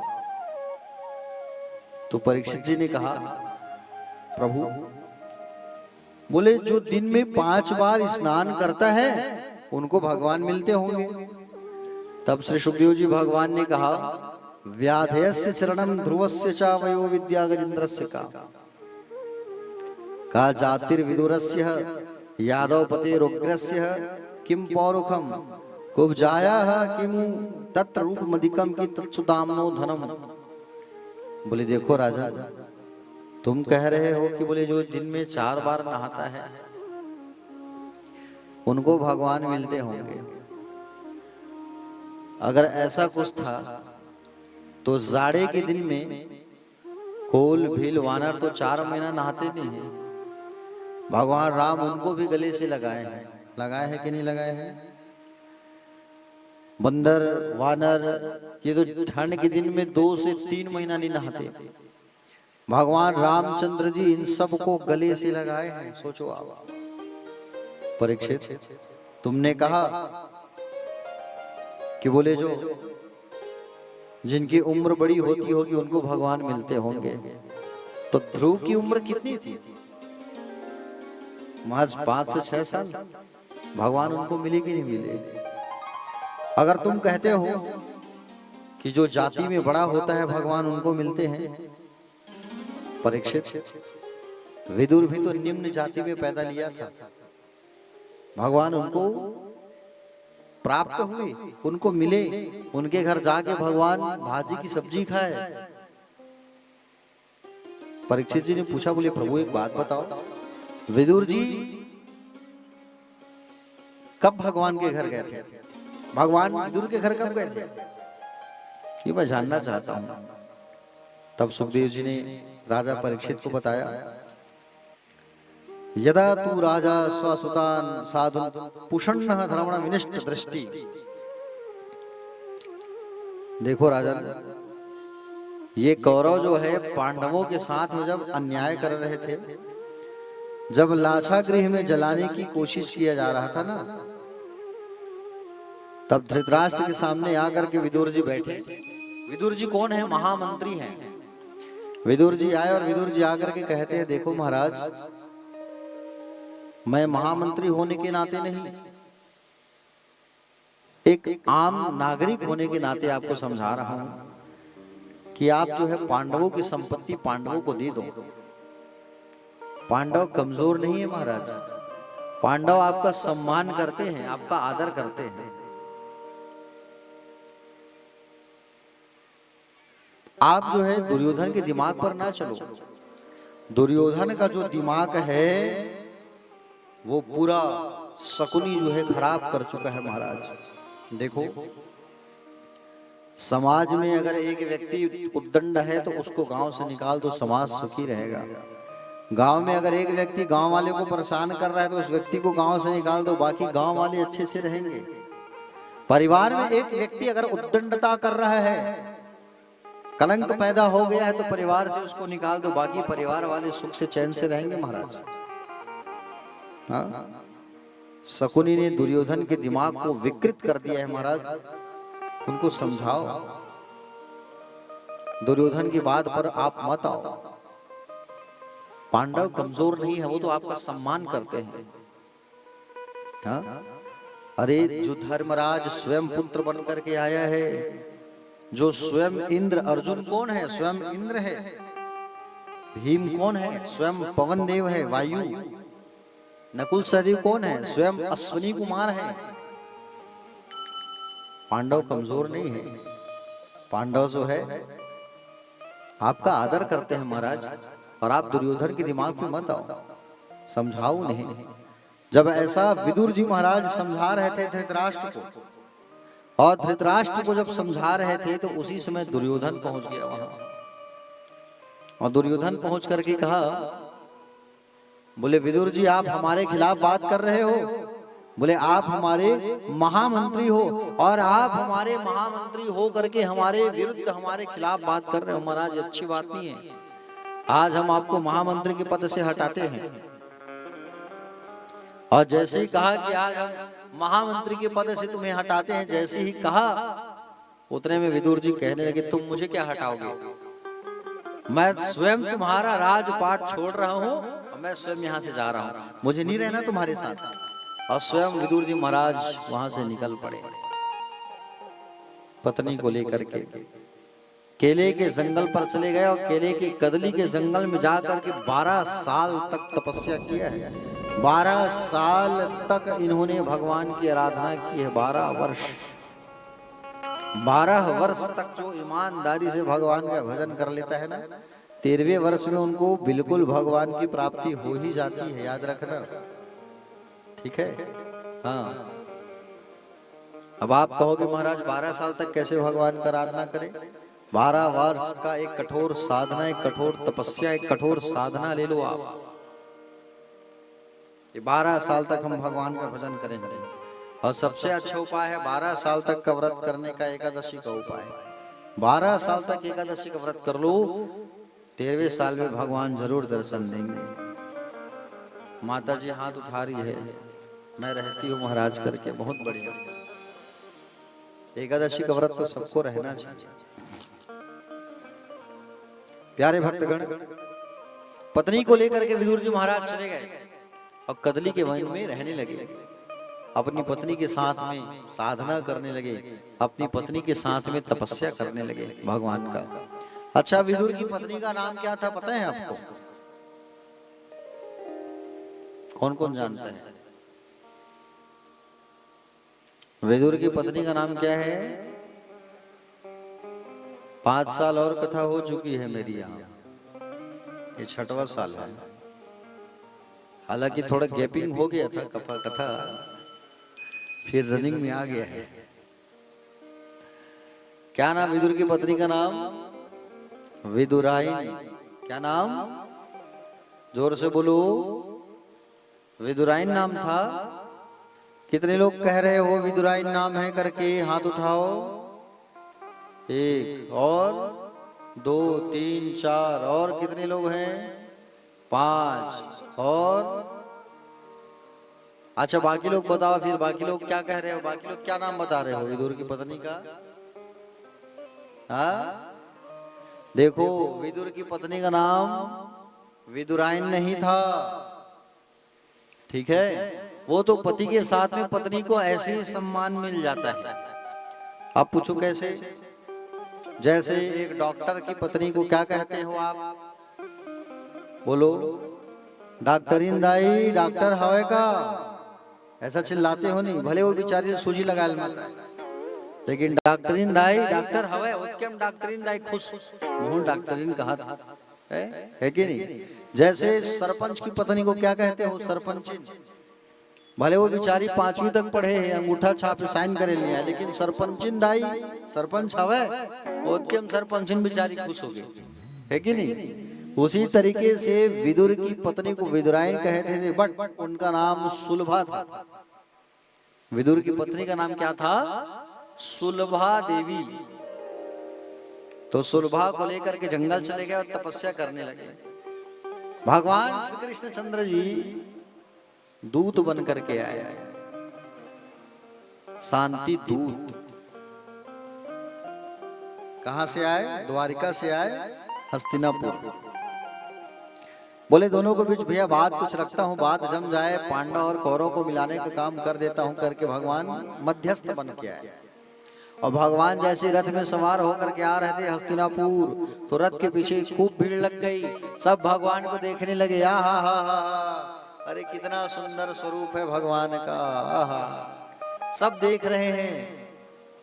और जब सब देख रहे हैं भगवान को, तो उसी भीड़ में विदुर और विदुराइन भी देखे भगवान को। तो भगवान ने तिरछी नजर डाल करके देखा, और तिरछी नजर डाल करके जैसे देखा तो उतने में विदुर और विदुराइन गदगद हो गया। हा हा हा, भगवान हमें देखे हैं। हाँ? प्यारे भक्तगण, भगवान पहुंच गए कहाँ? भगवान पहुंच गए दुर्योधन के यहाँ राजमहल पर। और दुर्योधन के यहाँ जब राजमहल पर जब भगवान पहुंचे, तो वहां दुर्योधन ने खूब स्वागत किया। आइए कृष्णचंद्र भगवान, आइए आइए आइए, द्वारकाधीश आइए, द्वारकेश आइए, स्वागत है आपका। सुंदर स्वागत करने लगे, और स्वागत करके सुंदर भगवान को आसन दिए। और भगवान को जब आसन दिए, तो प्यारे भक्तगण भगवान बैठ करके सुंदर बातचीत करने लगे। कहने लगे, देखो दुर्योधन, मैं एक बात लेकर के यहाँ आया हूँ। बोले कौन सी बात? दूत बन करके आया हूँ मैं तो।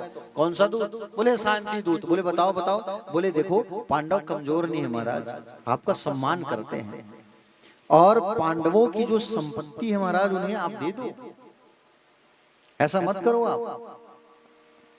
पांडवों की जो संपत्ति है आप दे दो उन्हें। अगर आधा संपत्ति नहीं देना चाहते हो दुर्योधन, तो कम से कम तुम जो है 5 गांव दे दो। इतना गांव दे दो, 5 गांव ही दे दो कम से कम जीवन यापन करने के लिए। दुर्योधन भड़क गया, और दुर्योधन भड़क गया, दुर्योधन भड़क गया, और भड़क करके कहने लगा, ए द्वारकाधीश, आधी संपत्ति की बात कर रहे हो? सुई की नोक की भांति संपत्ति मैं नहीं दूंगा इन पांडवों को। भगवान के ऊपर भड़क गया, अब भगवान के ऊपर भड़का। भगवान कहे, अच्छा तो मुझसे ऐसा रुष्ट होकर के बात कर रहे हो दुर्योधन? प्यारे भक्तगण, दुर्योधन गुस्से में आकर के बात करने लगा भगवान से। भगवान कहे, जाने दो मुझे, अब मैं यहाँ नहीं रह सकता। दुर्योधन कहा, भोजन कौन खाएगा? मेरी माँ तुम्हारे लिए गांधारी तुम्हारे लिए 56 भोग बना करके रखी है। दुर्योधन, भोजन 2 ही परिस्थिति में करना चाहिए, जब खाने वाले के पेट में भूख हो और खिलाने वाले का मन साफ हो। तुम्हारा मन साफ नहीं है और मेरे पेट में भूख नहीं है। कभी मत खाना वहां जहां तुमको मान सम्मान न मिले, जहां तुमसे जबरदस्ती दिखावटी पूछा जा रहा है, वहां कभी मत खाना। जहां तुम्हारे जाने से किसी सामने वाले व्यक्ति के चेहरे पर मुस्कान ना आए, तो बिल्कुल मत जाना वहां। हाँ, समझ रहे हो ना? हाँ, आजकल के लोग जो है केवल दिखावटी प्रेम करते हैं, बनावटी प्रेम करते हैं। पहले के लोग रिश्ता जब चलता था, रिश्ता निभाते थे। पहले के लोग जमीन से जुड़ करके रिश्ता निभाते थे। कैसा रिश्ता निभाते थे? जमीन से जुड़ करके रिश्ता निभाते थे। और प्यारे भक्तगण, अब लोग जो है आ गए तो ठीक, आ गए तो चाय नाश्ता करा दो, और नहीं आए तो ठीक, ये भाव है। पहले के लोग जो है मिट्टी के बर्तनों से खाना खाते थे। किससे खाना खाते थे? मिट्टी के बर्तनों से खाना खाते थे पहले के लोग, इसलिए जमीन से जुड़ करके रिश्ता निभाते थे पहले के लोग। हाँ, उसके बाद आया पीतल और कांस का जमाना आया। आया कि नहीं आया? पीतल और कांस के बर्तन में लोग खाना खाने लगे तो रिश्ता में क्या होने लगा? टिन टान होने लगा, है कि नहीं? जमाना उसके बाद आया कांच के बर्तन का, कांच का बर्तन यूज होने लगा। उसके बाद कुछ ऐसा कुछ बात हुआ तो अरे छोड़ो हटाओ, रिश्ता तोड़ो। कांच का बर्तन गिरता तो टूट जाता है ना, वैसे ही होने लगा, रिश्ता तोड़ने लगे लोग। अब जमाना आ गया यूज एंड थ्रो का, हाँ, खाओ पियो और फेंको, और लोग रिश्ता भी वैसे निभाते हैं। अरे आ गए वो सगा आ गए, मेहमान आ गए, हाँ हाँ ठीक है, चाय पानी पिला देना और खिसका देना, खाओ पियो फेंको, है कि नहीं? लोग वैसे रिश्ता निभा रहे हैं आज। तो प्यारे भक्तगण, भगवान ने कहा कि देखो दुर्योधन, तुम्हारी माँ 56 भोग तो बनाई, लेकिन तुम लोगों का मन साफ नहीं है और मैं नहीं खा सकता। भगवान जैसे जाने लगे तो भगवान को पकड़ने के लिए दुर्योधन ने आदेश कर दिया, दूतो पकड़ो उसे। भगवान ने जब बनाया विराट स्वरूप, बढ़ाया आकार हाइट, और बुलाया सुदर्शन को, तो सब देख करके दंग रह गए, सब देखते रह गए। समझ रहे हो ना? हाँ, ये भगवान का जो सुदर्शन वो कहां से मिला है पता है आपको? भगवान का जो सुदर्शन है, भगवान नारायण का सुदर्शन, इसको भगवान शंकर ने दिया है। ये शिव जी का अमोघ चक्र था ये, ठीक है? भगवान शिव के आराध्य हैं नारायण, राम, कृष्ण, और राम और कृष्ण के आराध्य कौन है? भगवान शिव। भगवान शिव पर हजार हजार कमल का फूल चढ़ा चढ़ा करके पूजा कर रहे थे भगवान नारायण। 2 कमल के पुष्पों को भगवान शंकर ने गायब कर दिया, और 2 कमल के पुष्पों को जैसे गायब किया भगवान शंकर ने, तो भगवान नारायण ने देखा कि बोले 2 कमल के पुष्प गायब हो गए, 998 हो गए, मैं तो 1000 कमल का पुष्प चढ़ाया। भगवान नारायण ने विचार किया और अपने दोनों आंख को निकाल करके शिवलिंग में चढ़ा दिया, जिससे भगवान प्रसन्न होकर के दर्शन दिए और भगवान के आंख को यथावत बना दिया शंकर जी ने।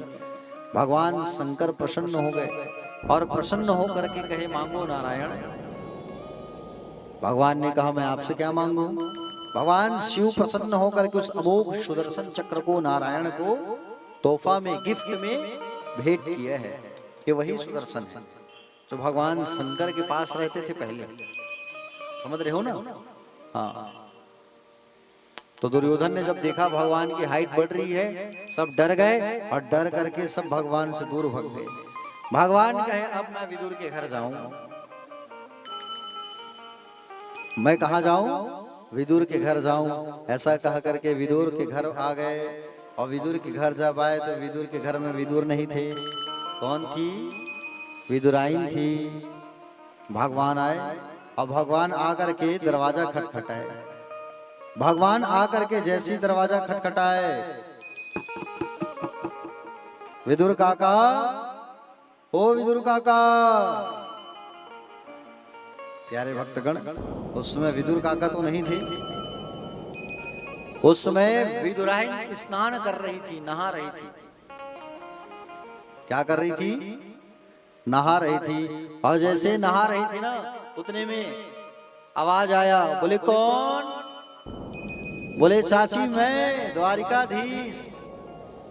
ओहो, भगवान का जैसे नाम सुनी चाची जो है नहा रही थी, नहाते नहाते ही दौड़ गई। नहाते नहाते ही चाची दौड़ गई, और चाची जो है अर्ध वस्त्र में थी, और दौड़े दौड़े दौड़े दौड़े जा करके जैसे दरवाजा खोलती है, तब क्या देखी? आहा, भगवान द्वारिकाधीश खड़े हैं। ओहो, कितना सुंदर स्वरूप। भगवान ने देखा चाची तो ऐसे ही दौड़ते दौड़ते आ गई है। भगवान अपने पीले दुपट्टे को निकाल करके फेंक दिए, और जैसे पीले दुपट्टे को निकाल करके फेंके, शरीर पूरा ढक गया उनका, पूरा और चाची देख रही है भगवान कमल कांत को। आहा, कितने सुंदर नयन, मोहन की कितनी सुंदर आंख, कितने सुंदर बाल, कितने सुंदर वैजंती की माला, कितनी सुंदर तुलसी का माला, कितना सुंदर स्वरूप है। और उस भाव को देख करके विदुराइन कुछ बोल नहीं रही है, बस मन ही मन गुनगुना रही है, मन ही मन गा रही है। क्या गा रही है? विदुराइन जो है भगवान को देख करके मंद मंद मुस्कुरा रही है, और मुस्कुराते मुस्कुराते भगवान के सुंदर मनोहर झांकी मनोरम दृश्य को देखते देखते कहती है, क्या कहती है? ओ मनमोहन तुझे रिझाऊं,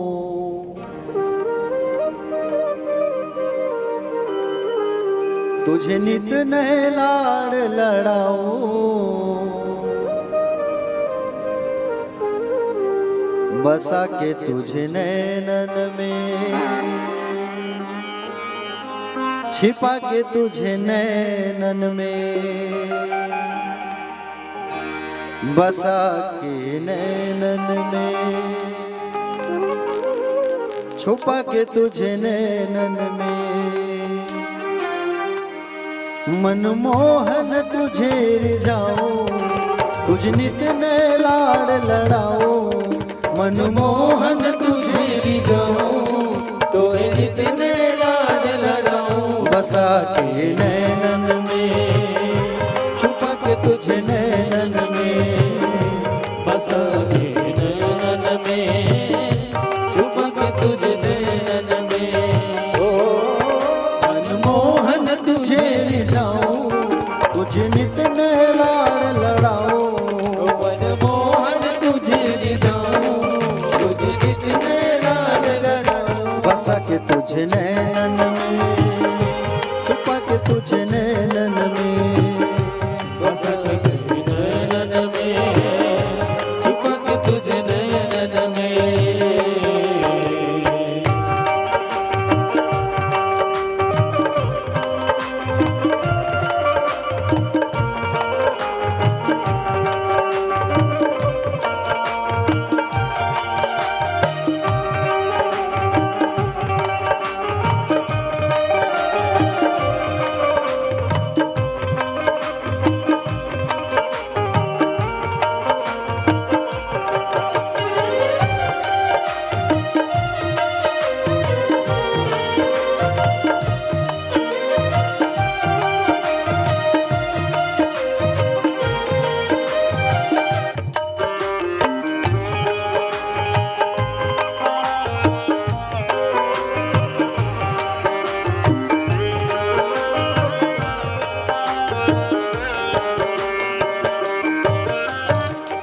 गीत बन जाऊं तेरी बांसुरी के स्वर का, इखलाती बल खाती पतली कमर का।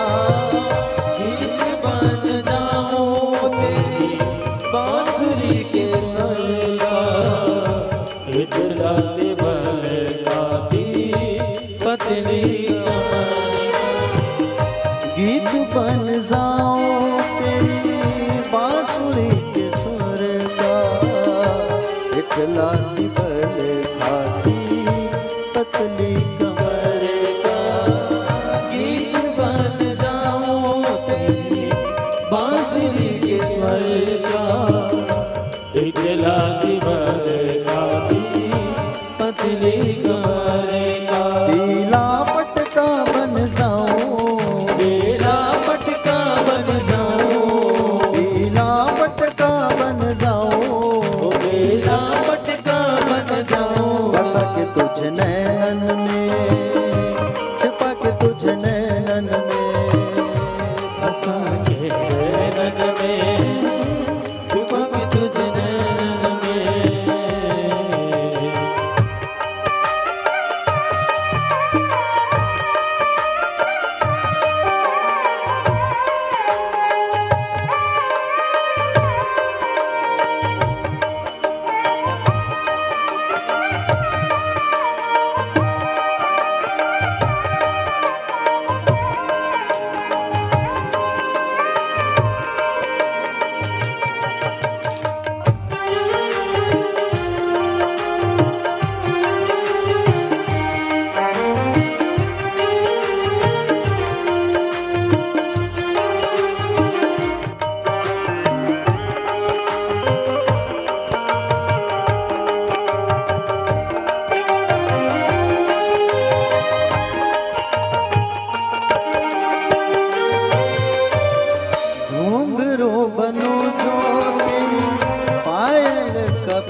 बसा के नैनन में छुपा के तुझे नैनन में।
राधिका किशोरी रमण तुम्हारा मुझको दिखा दो कभी ऐसा नजारा। राधिका किशोरी संग रमण तुम्हारा मुझको दिखा दो कभी ऐसा नजारा। राधिका किशोरी संग रमण तुम्हारा मुझको दिखा दो कभी ऐसा नजारा। राधिका किशोरी संग रमण तुम्हारा मुझको दिखा दो कभी ऐसा नजारा। फिर चाहे मैं मर जाऊं, फिर चाहे मैं मर जाऊं, फिर चाहे मैं मर जाऊं, फिर चाहे मैं मर जाऊं। बसा के तुझ नैनन में, छुपा के तुझ नैनन में, बसा के नैनन में छुपा के तुझ नैनन में। मनमोहन तुझे रिझाऊं, मोहन तुझे रिझाऊं, तुझे नित में लाल लड़ाऊं, तुझे नित नैनान लगाऊं। बसा के नैनन में, छुपा के तुझ नैनन में, बसा के नैनन में छुपा के तुझ नैनन में। बसा के तुझ नैनन में, छुपा के तुझ नैनन में, बसा के नैनन में छुपा के तुझ नैनन में। बसा के तुझ नैनन में, छुपा के तुझ नैनन में, बसा के तुझ नैनन में बसा के तुझ नैनन में, छुपा के तुझ नैनन में, बसा के नैनन में छुपा के तुझ नैनन में। बोले बाके बिहारी लाल की। सारे लोग हाथ उठा के कह दो एक बार राधे राधे। थोड़ा और जोर से कह दो राधे राधे। प्यारे भक्तगण,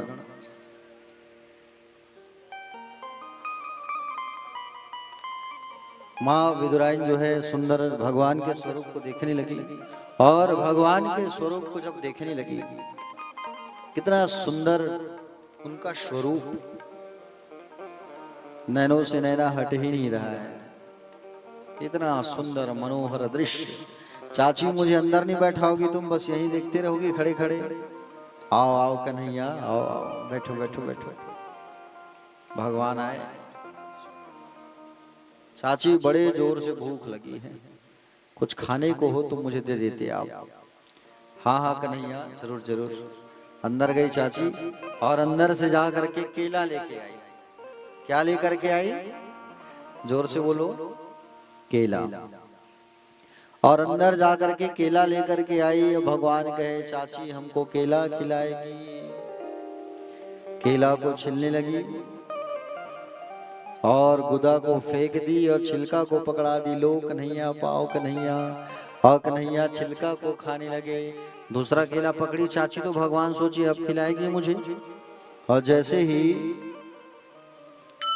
छिलका छिलती है और उतने में छिलका छिलने के बाद फिर गुदा को फेंक दी और गुदा को फेंक दी, फिर पकड़ा दी छिलका को। भगवान कहे चाची तो खाली छिलका ही खिला रही है, हाँ?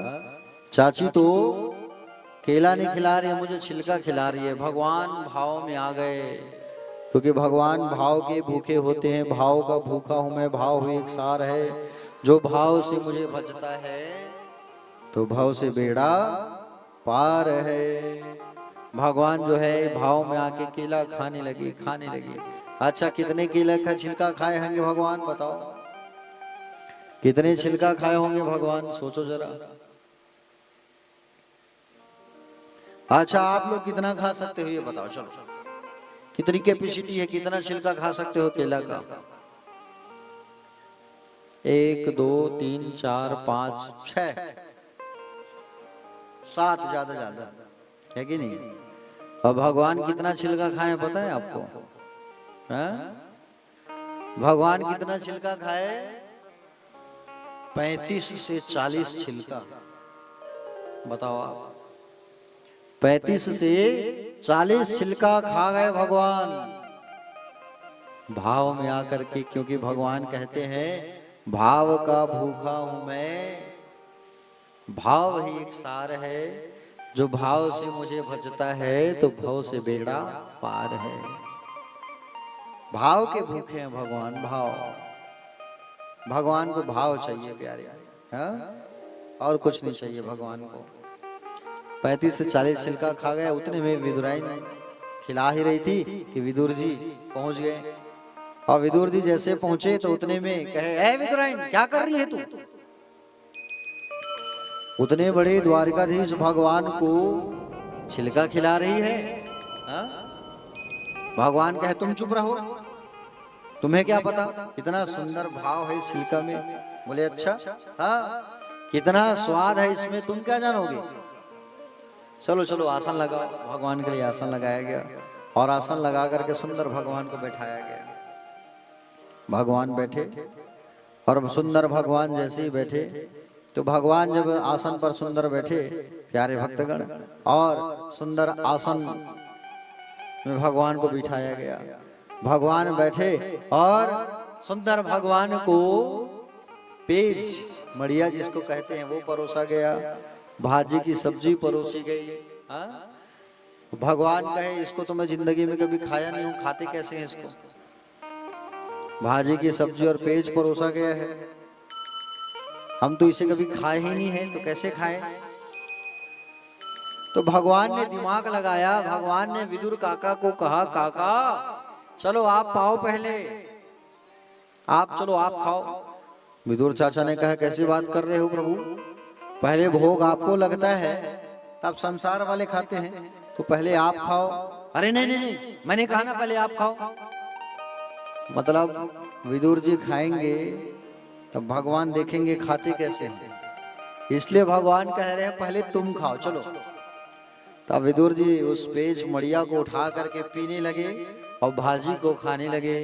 भगवान ने देखा और देख करके कहा बोले अच्छा इसे ऐसा खाते हैं, हा? तब भगवान एक बार में उठाए और गट गट गट गट गट गट पी गए और एक ही बार में सब खत्म। चाचा का खत्म नहीं हुआ है और भतीजा का खत्म हो गया। चाची और लेके आओ ना। चाची अंदर गई और चाची अंदर जाकर के जितना था उसको ला करके परोस दी। लो कन्हैया पाओ पाओ। अब जितना था उसको परोस दी। उसके बाद में चाची फिर कहते, चाची से फिर कहे चाची और लेके आओ। चाचा का भी खत्म ही नहीं हुआ है, भतीजा पूरा खत्म, सटा सट गट गट गट गट अंदर। अब चाची संकोच करने लगी, भाई जितना था उसको तो मैं परोस दी, अब तो है ही नहीं, खत्म हो गया है।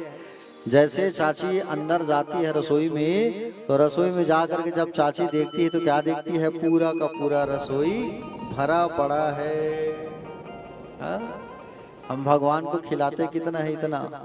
हाँ? और देते कितना है भगवान हमको? इतना। हाँ? पूरा का पूरा कढ़ाई भरा था। भगवान गदगद हो गए आज भाजी की सब्जी खा करके। तुम्हारे यहाँ जो बनता है भोग, वो भगवान को जरूर भोग लगाया करो। पहले भगवान को खिलाना चाहिए, तब खुद खाना चाहिए, है कि नहीं? पहले भगवान को खिलाना चाहिए, तब खुद खाना चाहिए। हाँ, घर में जो भोजन बनाते हो तुम, सबसे पहले गौ माता के लिए निकालना चाहिए। ठीक है? आप अगर गौ माता के लिए भोजन नहीं निकालते हो तो आप आज गौ माता का अधिकार भी छीन रहे हो, गौ का भी अधिकार खा रहे हो तुम। पहला भाग गौ माता का अधिकार होता है आपके घर के भोजन में, तो सबसे पहले गौ माता को खिलाया करो। ठीक है?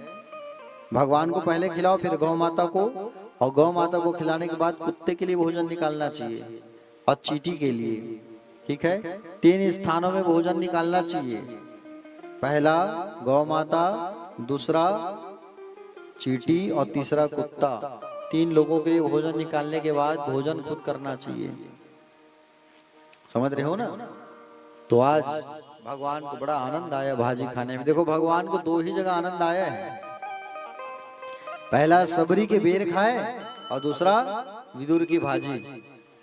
दुर्योधन के 56 भोग को छोड़ दिया भगवान ने। दुर्योधन के मेवा त्यागे, साग विदुर घर खाए, सबसे ऊंची प्रेम सगाई। हाँ? भगवान जो है भाजी खाए और अनन्य प्रेम करते थे भगवान विदुर से। विदुर कोई साधारण नहीं था प्यारे। विदुर तो स्वयं धर्मराज था, यमराज था, जो मांडव्य ऋषि के श्राप के कारण विदुर बनकर के आया है। मांडव्य नाम के एक ऋषि थे। कौन थे? मांडव्य नाम के एक ऋषि थे। और मांडव्य नाम के जो ऋषि थे, एक बार वो तपस्या में लीन थे, साधना में लीन थे। तो उनके यहाँ राजा उसी समय वहां के जो राजा हुआ करते थे ना, उनके यहाँ 2 चोर चोरी करने आए। अब चोरी करके जब आए तो राजा के सिपाही उनको पकड़ने के लिए दौड़ाने लगे। राजा को सिपाही, ये चोर भागते भागते मांडव्य ऋषि के आश्रम आ गए। और मांडव्य ऋषि के आश्रम आए, वहां पर मांडव्य ऋषि साधना में बैठे थे। तो चोर आकर के वहां छुप गए। राजा के सिपाही आए और राजा के सिपाही आकर के इन दोनों चोर को पकड़ लिए और साथ में मांडव्य ऋषि को भी पकड़ करके ले आए। राजा ने आदेश कर दिया, सूली में लटका दो, फांसी की सजा दे दो। और सूली में लटका दिया गया तीनों को। 2 तो मर गए चोर, लेकिन मांडव्य ऋषि नहीं मरे। मांडव्य ऋषि को कुछ भी नहीं हुआ। राजा ने कहा, अरे भैया जल्दी उतारो, ये ऋषि है, श्राप दे देंगे तो गड़बड़ हो जाएगा, उतारो उतारो उतारो उतारो। तुरंत ऋषि मुनि को नीचे उतारा गया। राजा जो है चरणों में गिर करके क्षमा मांगने लगे, महाराज क्षमा कर दो, गलती हो गई, हमने आपको सूली पर लटका दिया था, मुझे माफ कर दो। मांडव्य ऋषि ने कहा, राजा तुम्हारी गलती नहीं है, इसमें गलती किसकी है? यमराज की है। मुझे सूली में लटकने का दर्द दिया गया, मैं यमराज के पास जाऊंगा और न्याय मांगूंगा। यमराज के पास चले गए और यमराज के पास जाकर के कहा, यम मुझे किस बात की सजा मिली है? सूली में लटकने का दर्द क्यों दिया गया, बताओ। जब यमराज चिट्ठा खोला, जब यमराज चिट्ठा खोलता है तब मालूम चलता है क्या? तब मालूम चला कि महाराज आप जब छोटे थे ना, बचपने में जब आप छोटे थे उस समय आपने 3 से 4 चींटियों को मारा था। अब 3 से 4 चींटी को मारने का सजा क्या मिला? सूली में लटकने का दर्द मिला। मांडव्य ने कहा, महाराज मैं बचपना था मेरे अंदर, मैं छोटा था और बचपने में किया गया कार्य जो है भूल नहीं कहलाता। आपने मेरे साथ गलत न्याय किया है, मैं तुम्हें श्राप देता हूं, जाओ कि तुम निम्न जाति में जन्म लोगे। और श्राप दे दिया किसको? यमराज को। निम्न जाति में जन्म होगा, श्राप मिलते ही वो विदुर बन गया। ठीक है, हाँ, ये विदुर कोई साधारण नहीं है। भगवान श्री कृष्ण विदुर से बहुत प्रेम करते थे, खूब प्रेम, खूब प्रेम। इसलिए भगवान स्वधाम जाते जाते किसको याद किए हैं? विदुर को याद किया, किसी को याद नहीं किए थे भगवान। भगवान अपना कार्यकाल पूरा करके जब जा रहे थे संसार से, तो केवल और केवल विदुर को याद किया था। वो भी एक बार नहीं, 3 बार, मेरे विदुर, मेरे विदुर, मेरे विदुर। और उद्धव से कहा था, उद्धव तुम मेरे विदुर से जरूर मुलाकात करना, और उनसे मुलाकात करके उन्हें सुंदर धर्म उपदेश, भागवत धर्म उपदेश सुनने के लिए मैत्रेय ऋषि के आश्रम जरूर भेजना। इसलिए भगवान के जाने के बाद उद्धव जी विदुर को ढूंढते ढूंढते आ रहे थे। सरस्वती नदी के किनारे उद्धव का मुलाकात हो गया विदुर से। विदुर जी देख करके गदगद हो गए। आओ आओ उद्धव जी, वो प्रणाम करने लगे उद्धव को, और उद्धव प्रणाम करने लगे विदुर को, एक दूसरे को सम्मान देने लगे। एक है ज्ञानी भक्त, दूसरा है नीतिज्ञ भक्त, और दोनों का मिलन हुआ।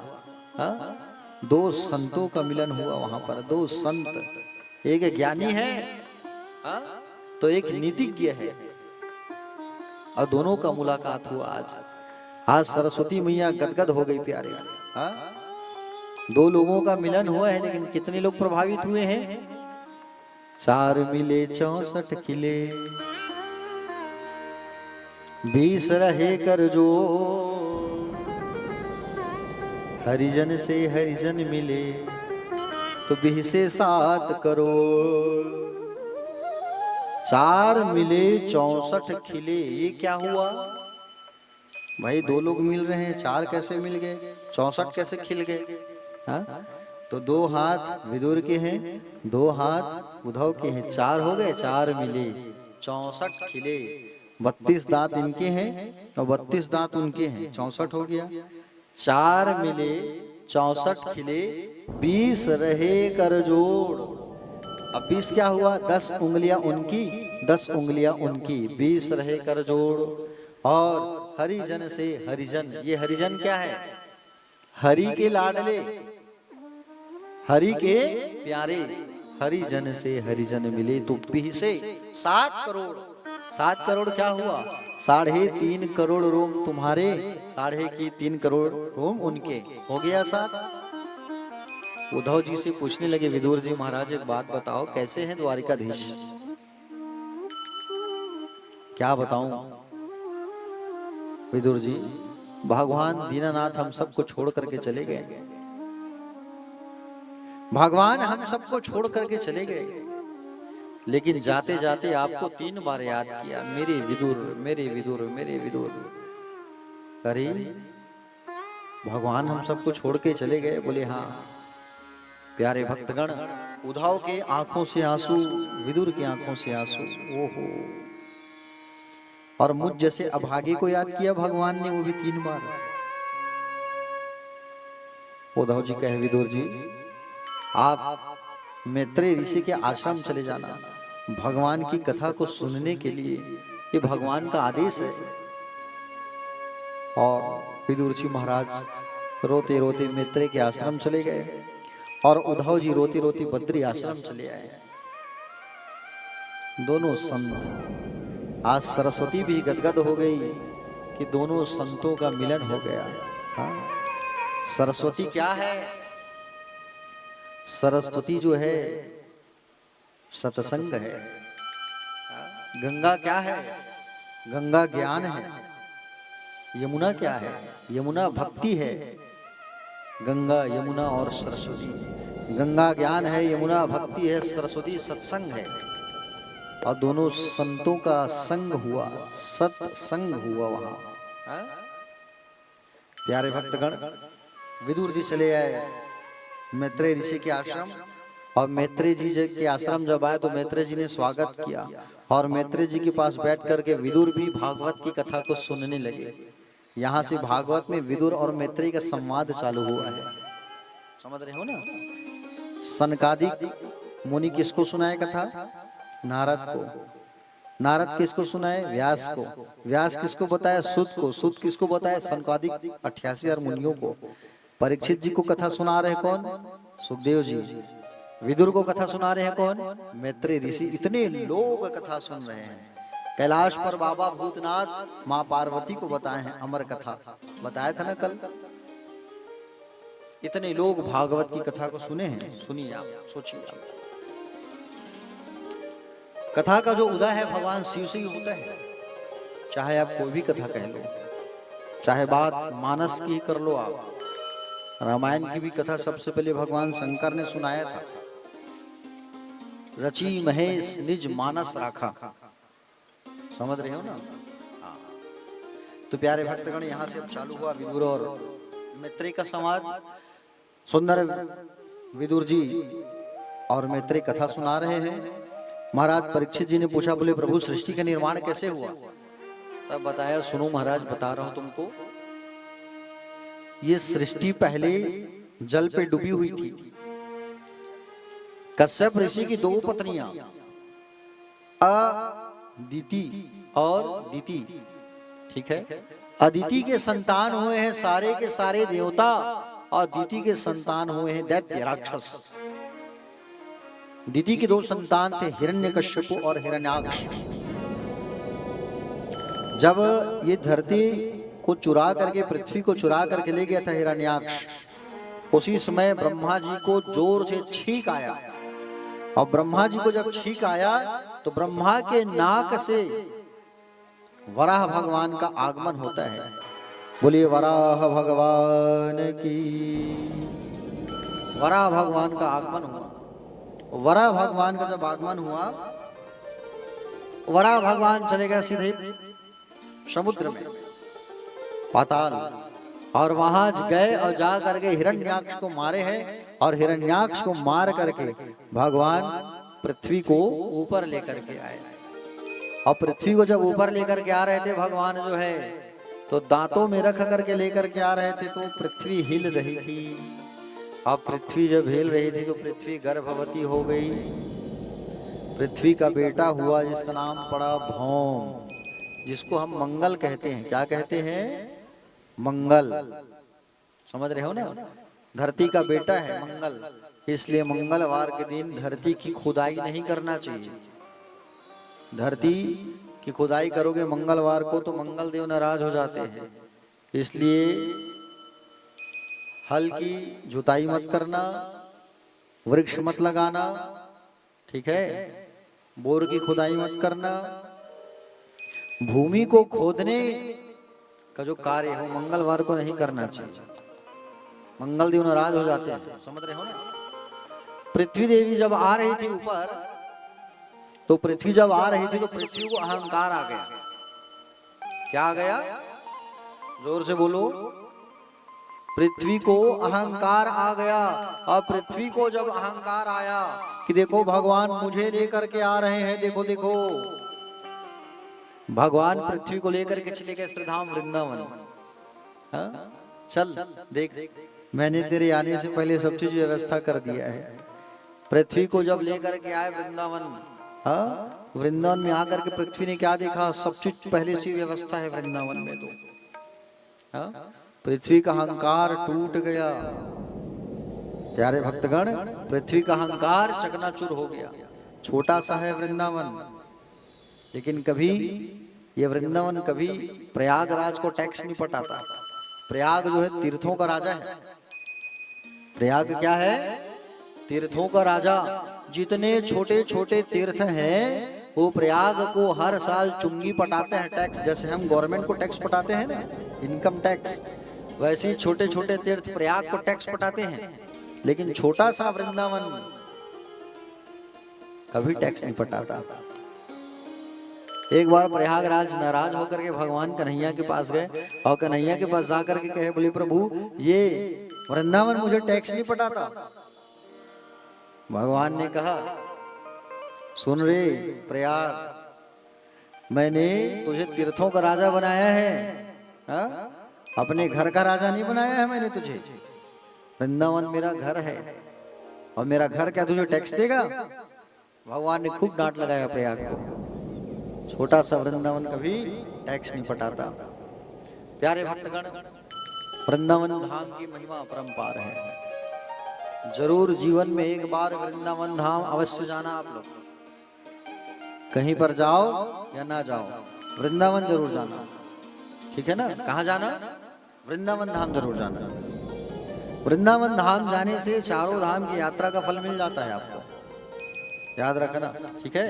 वृंदावन धाम जाने से चारों धाम की यात्रा का फल आपको ऐसे ही मिल जाता है, इसलिए वृंदावन धाम अवश्य जाना। और वृंदावन की महिमा तो अपरंपार है प्यारे, हाँ? वृंदावन की महिमा प्यारे कोई न जाने, हाँ? वहां रहने वाला पंछी भी कितना महान है, हाँ? वहां रहने वाले लताएं, पता आदि सब कितने महान हैं, समझ रहे हो ना। वृंदावन के कण कण में भगवान का वास है और वृंदावन की महिमा अपरंपार है। आहा, इसलिए कहते हैं, क्या कहते हैं?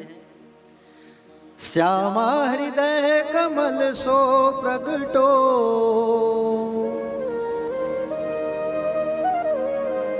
श्यामा हृदय कमल सो प्रगटो,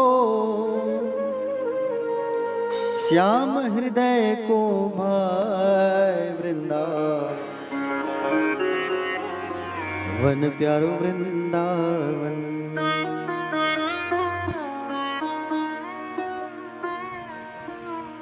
श्यामा हृदय कमल सो प्रगटो,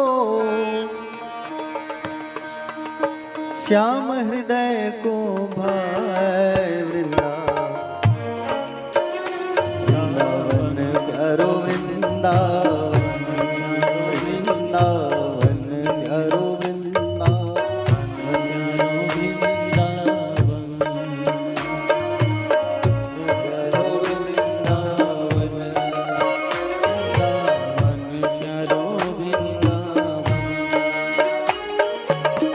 श्यामा हृदय कमल सो प्रगटो, श्यामा हृदय कमल सो प्रगटो, श्याम हृदय को भाई वृंदावन प्यारो वृंदावन,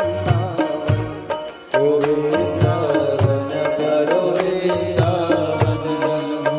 वृंदावन, वृंदावन मेरो वृंदावन, वृंदावन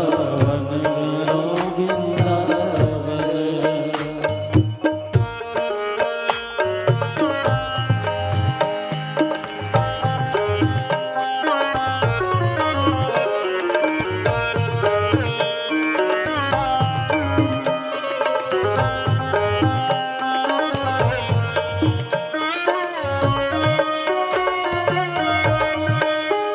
सभी गाइए ताली की सेवा करते हुए।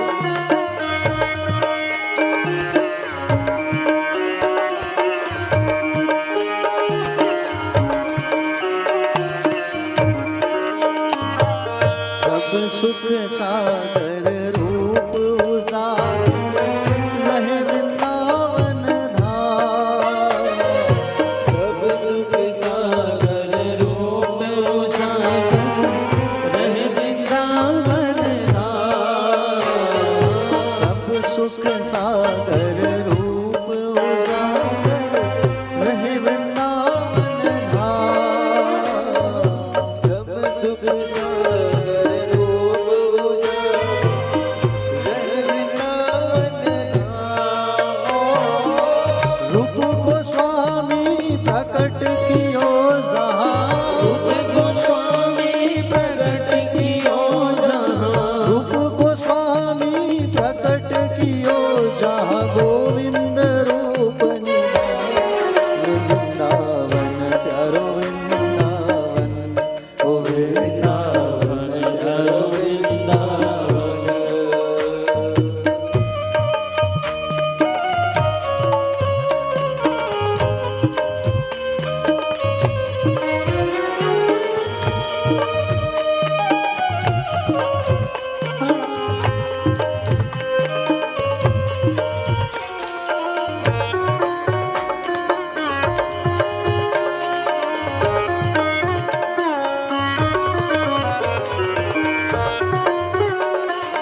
विहरत निश दिन कुंज गलिन में ब्रज जन मन सुखधाम। विहरत निश दिन कुंज गलिन में ब्रज जन सुखधाम। विहरत निश दिन कुंज गलिन में ब्रज जन मन सुखधाम। विहरत निश दिन कुंज गलिन में ब्रज जन मन सुखधाम। मदन मोहन को रूप निरख के मदन मोहन को रूप निरख के मदन मोहन को रूप निरख के मदन मोहन को रूप निरख के सनातन बलि बलि सार वृंदावन करो वृंदावन ओ वृंदावन करो वृंदावन।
गोपाल भट्ट की हृदय वेदना प्रगटो शालिग्राम। गोपाल भट्ट की हृदय वेदना प्रगटो शालिग्राम। गोपाल भट्ट की हृदय वेदना प्रगटो शालिग्राम। गोपाल भट्ट की हृदय वेदना प्रगटो शालिग्राम। रूप सुधा को खान हमारो रूप सुधा को खान हमारो रूप सुधा को खान हमारो रूप सुधा को खान हमारो श्री राधा रमण जोड़ाओ वृंदावन प्यारो श्यामा हृदय कमल सो प्रगटो श्यामा हृदय कमल सो प्रगटो श्यामा हृदय कमल सो प्रगटो हृदय कमल सो प्रगटो और श्याम हृदय को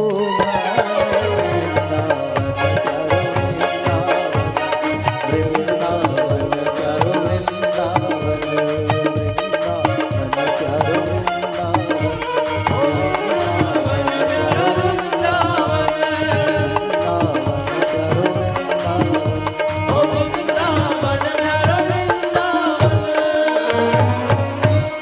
वृंदावन मेरो वृंदावन। बोले वृंदावन धाम की जय वृंदावन बिहारी लाल की जय शिवा के बिहारी लाल की जय। दोनों हाथ उठा के कहेंगे सभी राधे राधे। तो प्यारे भक्तगण भगवान पृथ्वी को लेकर के जब वृंदावन धाम पहुंचे तो वृंदावन तो यथावत बना ही हुआ था। ला करके पृथ्वी को ब्रह्मा जी के हाथ में सौंपे। ब्रह्मा जी को आदेश किया कि आप पृथ्वी के निर्माण कार्य को आप आगे बढ़ाइए।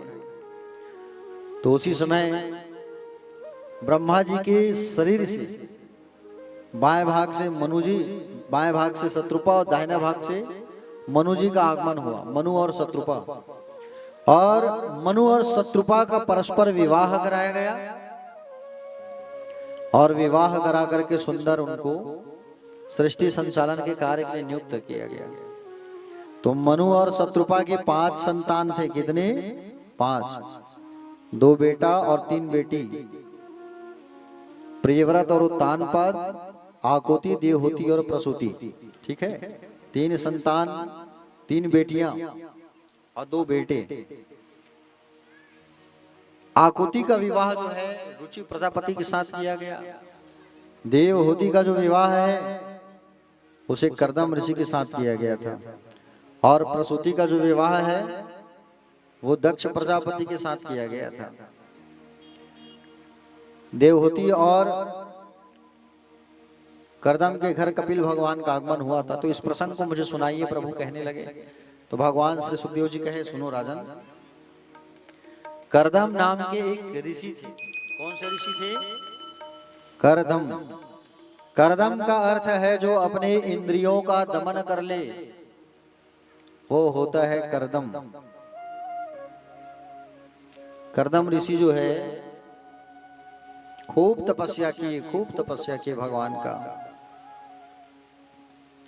और भगवान का जब खूब तपस्या किए भगवान का, तो प्यारे भक्तगण भगवान नारायण प्रकट हुए। और भगवान नारायण जो है प्रकट हुए, प्रकट होकर के कहे कर्दम से, कर्दम मांगो, क्या मांगना है? तो कर्दम जी ने कहा कि बोले प्रभु मुझे एक नारी दे दो आप। क्या दे दो? नारी दे दो। नारी की मांग किया इन्होंने। और जैसे नारी की मांग जब किया तो भगवान के आंख में आंसू आ गए। अब भगवान नारायण की आंखों से जो आंसू निकला वो एक तालाब बन गया, जिस तालाब का नाम पड़ा बिंदुसार सरोवर। उस तालाब की एक खासियत थी कि उसमें डुबकी लगाने से शरीर में वैराग्य और भक्ति का आगमन हो जाता था। भगवान ने कहा, नारी क्यों मांगे हो तुम कर्दम? इतना साल तुम तपस्या किए हो और इतने साल तपस्या करने के बाद एक नारी की मांग कर रहे हो तुम। तब कर्दम ऋषि ने कहा, बोले प्रभु मैं नारी इसलिए मांग रहा हूं, इसलिए मैं नारी मांग रहा हूं क्योंकि उस नारी के साथ रह करके मैं आपकी भक्ति करना चाहता हूं और आपके जैसा एक बेटा चाहता हूं, पुत्र चाहता हूं, इसलिए मुझे नारी दे दो आप। भगवान ने कहा, बोले ठीक है, आज से ठीक 3 दिन बाद मनु महाराज आएंगे अपनी बेटी को लेकर, शादी कर लेना उससे। और ठीक 3 दिन बाद मनु जी महाराज कर्दम जी के आश्रम पहुंचे। और कर्दम के आश्रम जब आए मनु महाराज अपनी बेटी देवहूति और पत्नी शत्रुपा को लेकर के, तो कर्दम जी महाराज जो है 3 आसन लगा करके रखे हैं। कितना आसन? जोर से बोलो। 3 आसन। एक होने वाले सास, होने वाले ससुर और होने वाली पत्नी के लिए। लेकिन कर्दम जी महाराज क्या कह रहे हैं? कर्दम जी महाराज कह रहे हैं, अगर ये आसन में अगर मेरी होने वाली पत्नी अगर बैठ गई, होने वाली पत्नी जो है अगर वो बैठ गई तो मैं शादी नहीं करूंगा आसन में, हा? और अगर नहीं बैठी तो मैं जरूर शादी करूंगा। अभी क्या बात हुई बताइए? आसन लगा है, चटाई का आसन, उसमें अगर वो बैठ गई, मंडप गिर रहे भाई, पकड़ो पकड़ो पकड़ो पकड़ो पकड़ो पकड़ो। उसमें रेत नहीं डला है क्या?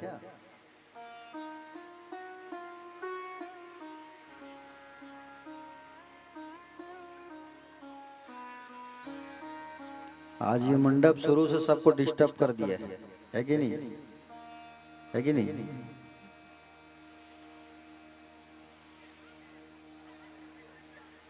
अरे उसको खींचोगे तो वो तो गिरेगा, वो मंडप गिर रहा है देखो। तैयारी अच्छे से करना चाहिए ना आप लोगों को। कागज थोड़ी डाल दिए हो स्कूल का निकाल के उसमें। अरे रेत भरोगे तो ठीक रहेगा, रेत या मिट्टी।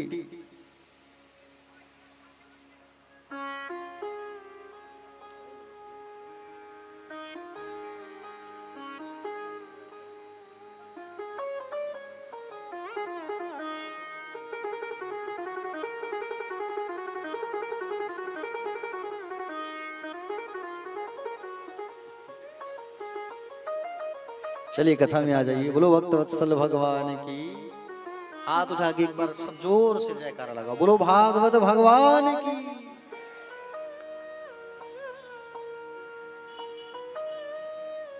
प्यारे भक्तगण, तो करदम जी महाराज 3 आसन लगा करके रखे हुए हैं। 3 आसन, एक होने वाले पति के लिए, एक ससुर के लिए, एक सास के लिए, होने वाली पत्नी के लिए।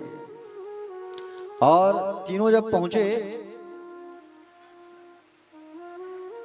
पहुंचे आसन में, आश्रम में, प्यारे भक्तगण, और जैसे आश्रम में जब पहुंचे तीनों, तो मनु जी महाराज तो बैठ गए, शत्रुपा देवी भी बैठ गई, लेकिन होने वाली पत्नी जो है नहीं बैठी। हा? होने वाली पत्नी जो है आसन में नहीं बैठी। क्यों नहीं बैठी? अरे होने वाले पति हैं सामने, और होने वाले पति हैं और माता पिता है, तो इस आसन में कैसे बैठूं मैं? समझदारी और मर्यादा देखो। नीचे बैठ गई देवहूति मैया जो है, और देवहूति मैया नीचे बैठ गई, और नीचे बैठ करके आसन में हाथ लगा देती है। आसन में हाथ लगा दी।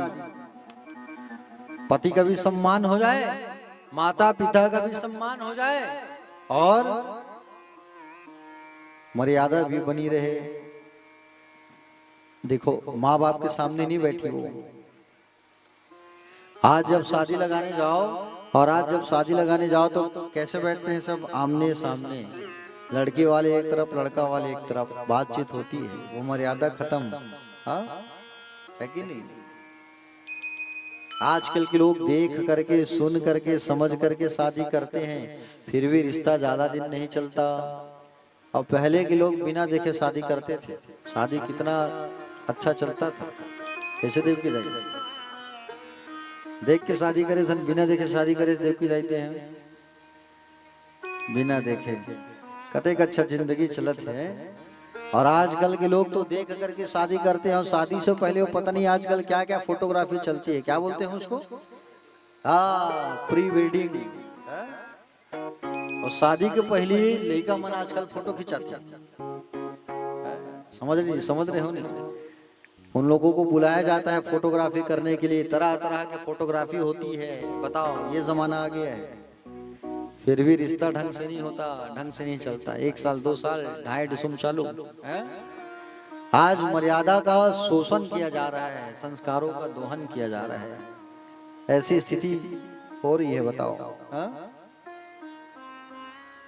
करदम जी महाराज देखे कि मेरी पत्नी नीचे बैठी और आसन में हाथ लगाई है। करदम जी महाराज समझ गए यही मेरी होने वाली पत्नी के लायक है। शादी का शर्त रखा, लेकिन एक शादी की बात तो बन गई, लेकिन एक शर्त रख दिया। क्या शर्त रखा? शर्त ये रखा कि शादी के बाद एक बेटा होगा, फिर मैं संन्यास ले लूंगा। और करदम और देवहूति की शादी हो गई। शादी के बाद तपस्या में लीन हो गए करदम जी कई साल तक। तपस्या से जब जागे तो अपनी शक्ति से, योग बल के माध्यम से सुंदर एक विमान को आवाहन किए। विमान में बैठ करके भ्रमण किए देवहूति और करदम। तो 9 देवियों का आगमन हुआ। किनका आगमन हुआ? 9 देवियों का। कला, अनुसुईया, श्रद्धा, हविर्भू, गति, क्रिया, ख्याति, अरुंधति, शांति। 9 देवियों के बाद में एक पुत्र का आगमन हुआ, जिसका नाम पड़ा कपिल देव। बोलो कपिल नारायण भगवान की।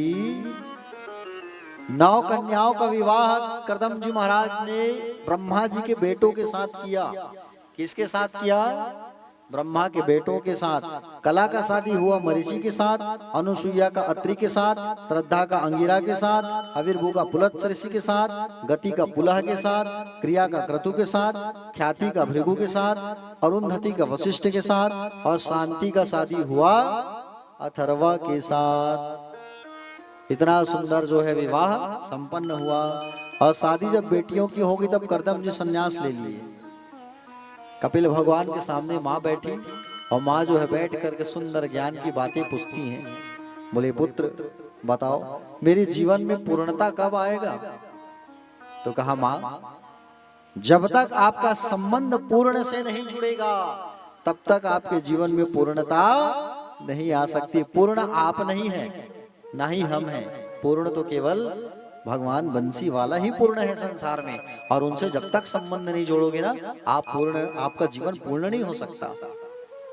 इसके लिए संतों का संगत करो, संत की बात मानो, संतों का आशीर्वाद लो। संतों के संग से ज्ञान की प्राप्ति होती है, ज्ञान की वृद्धि होती है, बुद्धि तेज होता है, बुद्धि निर्मल होता है। ज्ञान की बातें पूछने लगी मैया जो, जिसे भागवत पर कपिल गीता कहा जाता है। 8 अध्यायों में अष्टांग योग का ज्ञान दिया है माँ को। यम, नियम, आसन, प्राणायाम, प्रत्याहार, धारणा, ध्यान, समाधि। कपिल भगवान से ज्ञान की बातें सुनने के बाद माँ देवहूति का शरीर नदी के रूप में सरिता बन गया एक, और कपिल भगवान जाकर के सागर के मध्य बैठ गए। उस स्थान का नाम कहलाया गंगा सागर। क्या कहलाया? गंगा सागर। सब धाम बार बार, गंगा सागर एक बार। मकर संक्रांति पर बोलिए गंगा सागर धाम की। प्यारे भक्तगण, कपिल भगवान की एक बहन जिसका नाम था अनुसुईया। तो अनुसुईया मैया का जो शादी है वो अत्रि मुनि के साथ हुआ था। किसके साथ हुआ था? अत्रि मुनि के साथ। और इनके घर पर भगवान दत्तात्रेय का आगमन हुआ था। अनुसुईया की कथा जानते हो ना आप लोग? कितने लोग जानते हो अनुसुईया मैया की कथा? सब सुने हो? ठीक है, सुनना चाहोगे? और सुनो। अनुसुईया मैया बहुत बड़ी पतिव्रता नारी थी, बहुत बड़ी। इनके पति का नाम था अत्रि। क्या नाम था? अत्रि। खूब सेवा करती थी पति की। पति जब सो जाए तब सोती थी, पति जब खा ले तब खाती थी।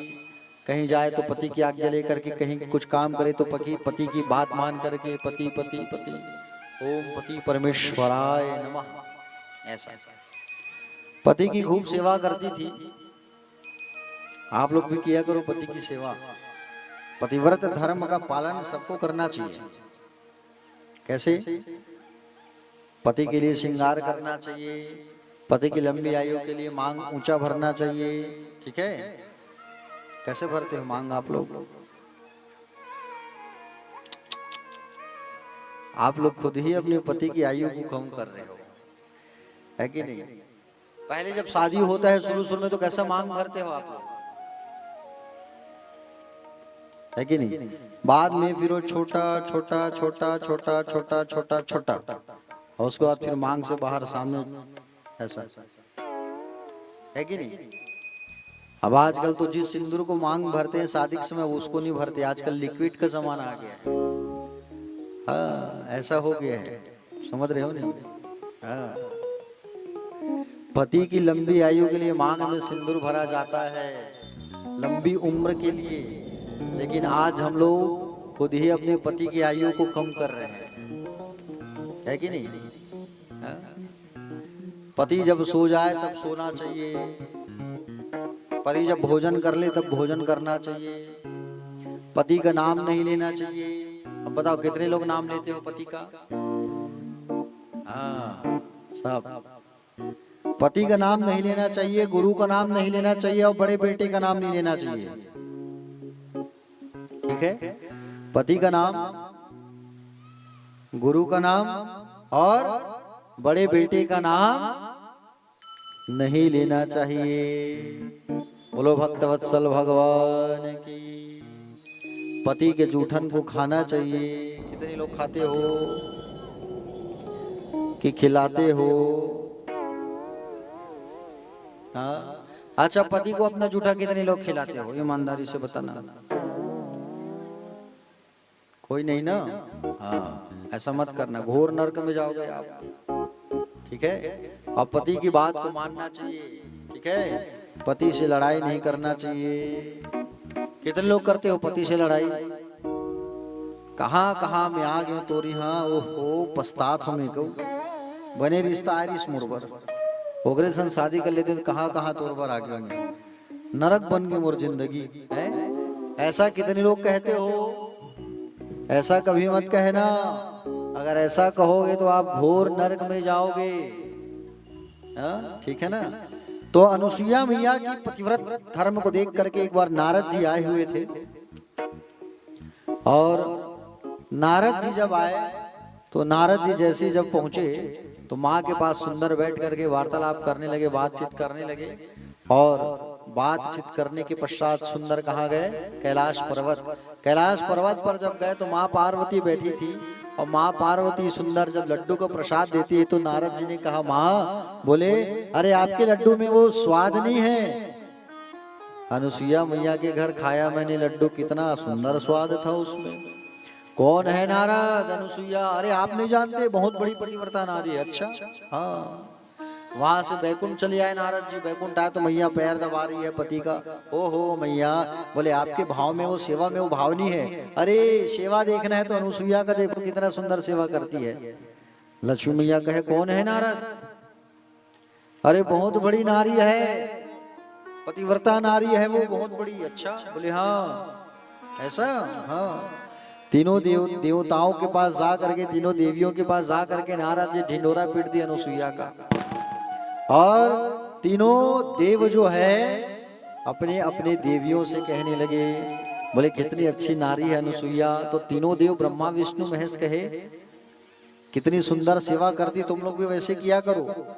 पार्वती, ब्रह्माणी और लक्ष्मी तीनों कहने लगे अपने पति से, जाओ परीक्षा लेकर के आना अनुसुईया से, जाओ परीक्षा लेकर के आना। जैसे ही कहे तो इस पर तीनों देव कहने लगे, बोले परीक्षा क्यों लेने के लिए भेज रहे हो? अरे तुमको भी सेवा करना है तो तुम भी अनुसुईया के जैसे सेवा करो। तो फटाका कौन फोड़ रहे हैं?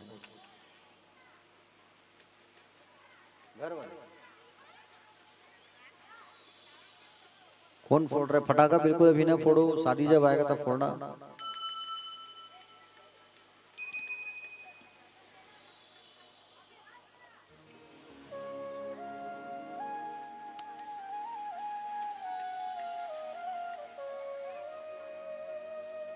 कहां पहुंचे थे कथा में? कथा की धारा जो है बहते रहती है, और बीच में कुछ ऐसा बात होता है तो डिस्टरबेंस हो जाते हैं, हम डिस्टर्ब हो जाते हैं। तो अनुसुईया मैया की परीक्षा लेने के लिए तीनों देवी अपने अपने पतियों को परेशान करने लगे। भोलेनाथ से कहे, अगर आप परीक्षा लेने नहीं जाओगे तो पार्वती मैया कही भांग घोटा नहीं बनाऊंगी मैं। एक कह रही है, अगर नहीं जाओगे तो सेवा नहीं करूंगी मैं। हाँ, तीनों देव जो है परीक्षा लेने आए मां अनुसुईया का। और अनुसुईया मैया का परीक्षा लेने जब आए तो अपने स्वरूप को बदल करके आए, ऋषि मुनि बन करके आए, और चित्रकूट के पास उत्तर प्रदेश में मां अनुसुईया का आश्रम अत्रि का, वहां आकर के भिक्षा मांगने लगे। भिक्षाम देहि।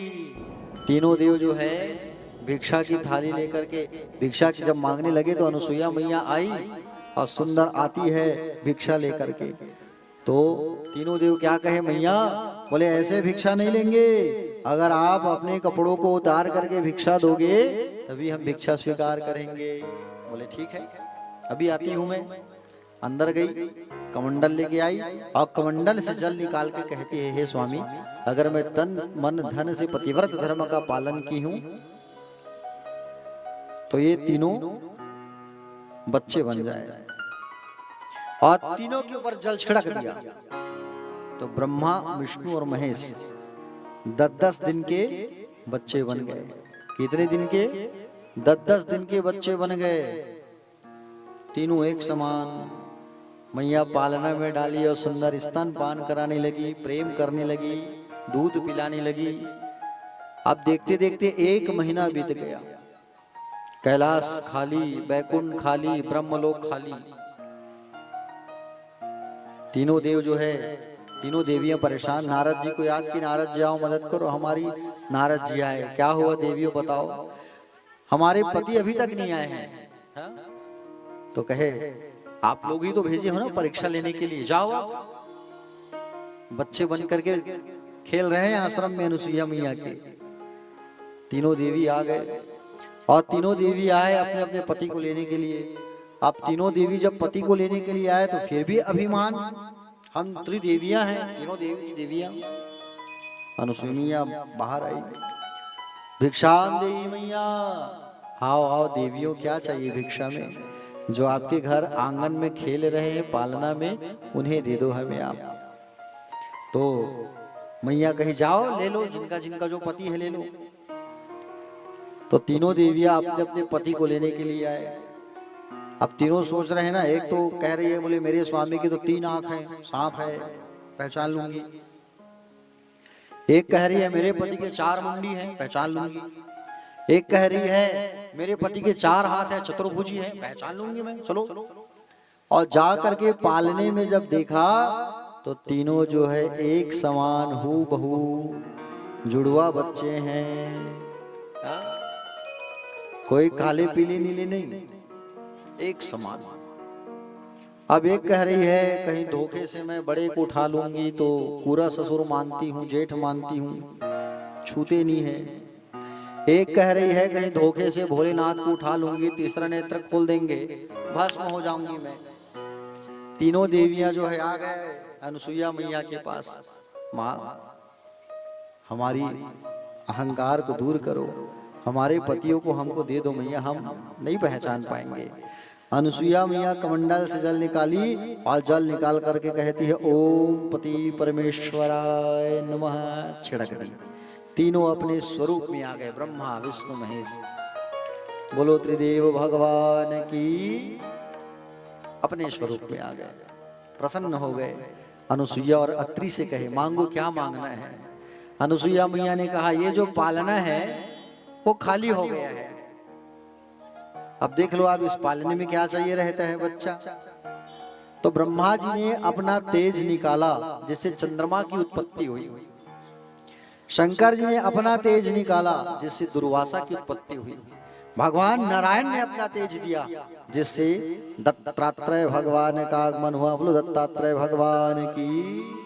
3 मुंडी वाले भगवान दत्तात्रेय का आगमन हुआ और दत्तात्रेय जी महाराज संसार सागर में आए हैं तो 24 गुरु बनाए। कितने गुरु? 24 गुरु बना करके संसार में जीना कैसे है ये सिखाया है संसार वालों को। अनुसुईया मैया बहुत बड़ी महान देवी है, पतिव्रता नारी अनुसुईया मैया, जिसकी गाथा तीनों लोगों में गाई जाती है। बोलो द्वारिकाधीश भगवान की जय। तो अनुसुईया मैया जो है बहुत बड़ी महान नारी अनुसुईया।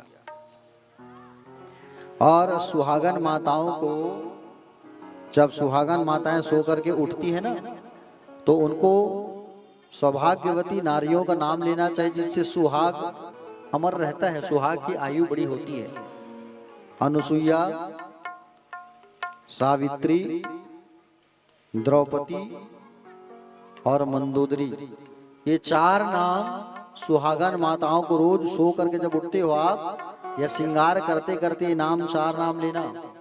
अनुसुईया, सावित्री, द्रौपदी और मंदोदरी, ये 4 नाम लेने से पति के ऊपर कोई कष्ट नहीं होता और पति की आयु लंबी हो जाती है।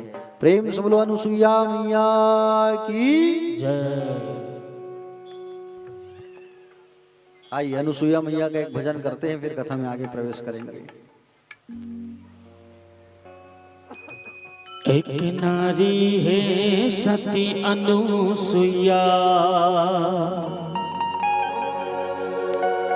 हे जी एक नारी है सती अनुसुईया, जी हाँ ब्रह्मा विष्णु ला बालक बना, 7 धार की गुर से पिया के,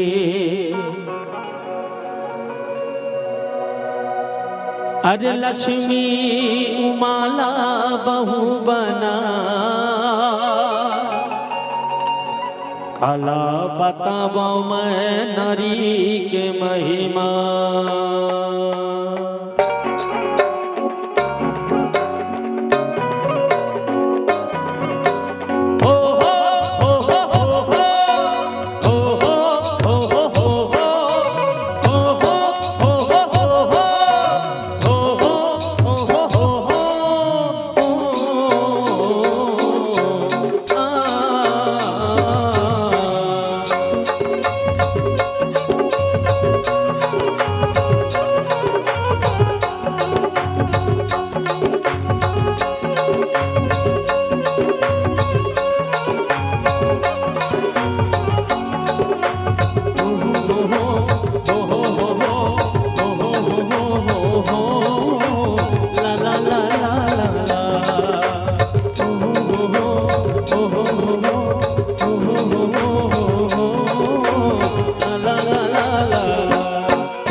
आपन ज्ञान सिखा, आड़ मास तन त्याग तुलसी।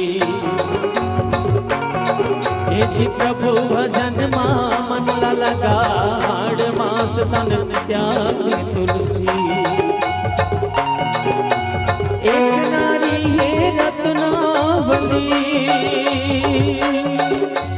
एक नारी है रत्नावली, पतिल आपन ज्ञान सिखा, आड़ मास तन त्याग तुलसी।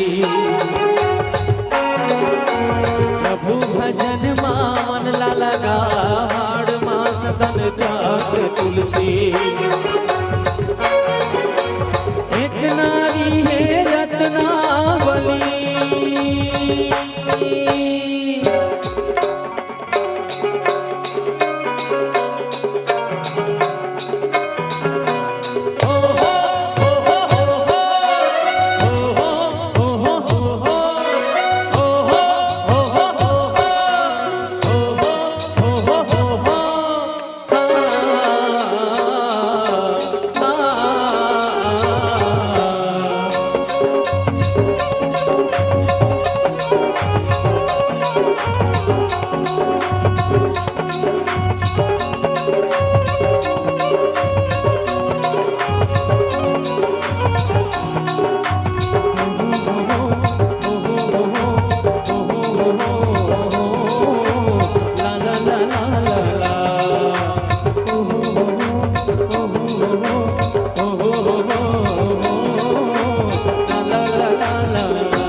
अनसुईया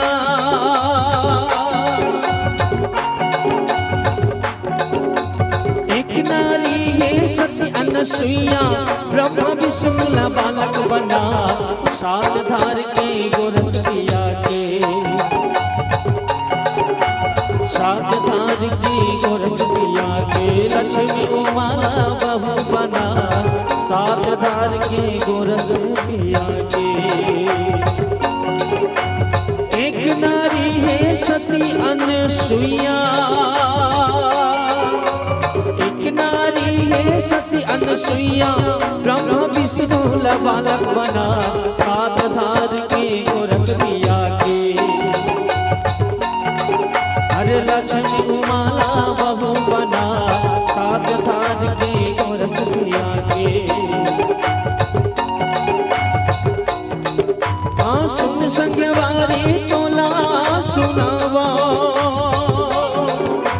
सुन संगवारी तोला सुनावा, नारी के महिमा मैं अपा, काला बतावा मैं नारी महिमा। देवता घलो नहीं पावता, काला बतावा मैं नारी महिमा।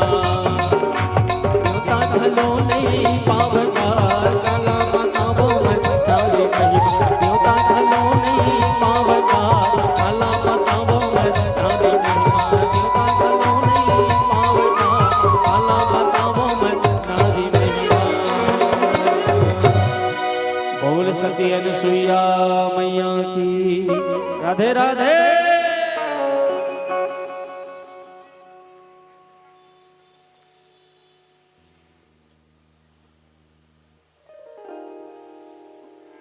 बोले बाके बिहारी लाल की जय।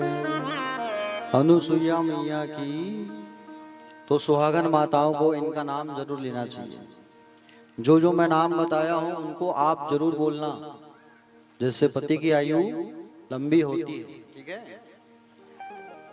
प्यारे भक्तगण, मनु जी महाराज की जो तीसरी कन्या थी जिसका नाम था प्रसूति, तो प्रसूति का जो शादी है वो दक्ष के साथ किया गया था। और भागवत महापुराण पर 16 बेटियों का वर्णन है। शिव महापुराण और देवी पुराण में 60 बेटियों का वर्णन है। ठीक है, तो 16 बेटियों में से 16 बेटी जो है उसमें से 13 बेटी एक साथ धर्म के साथ शादी कर दिया गया। ठीक है, 14 नंबर की जो कन्या थी स्वाहा,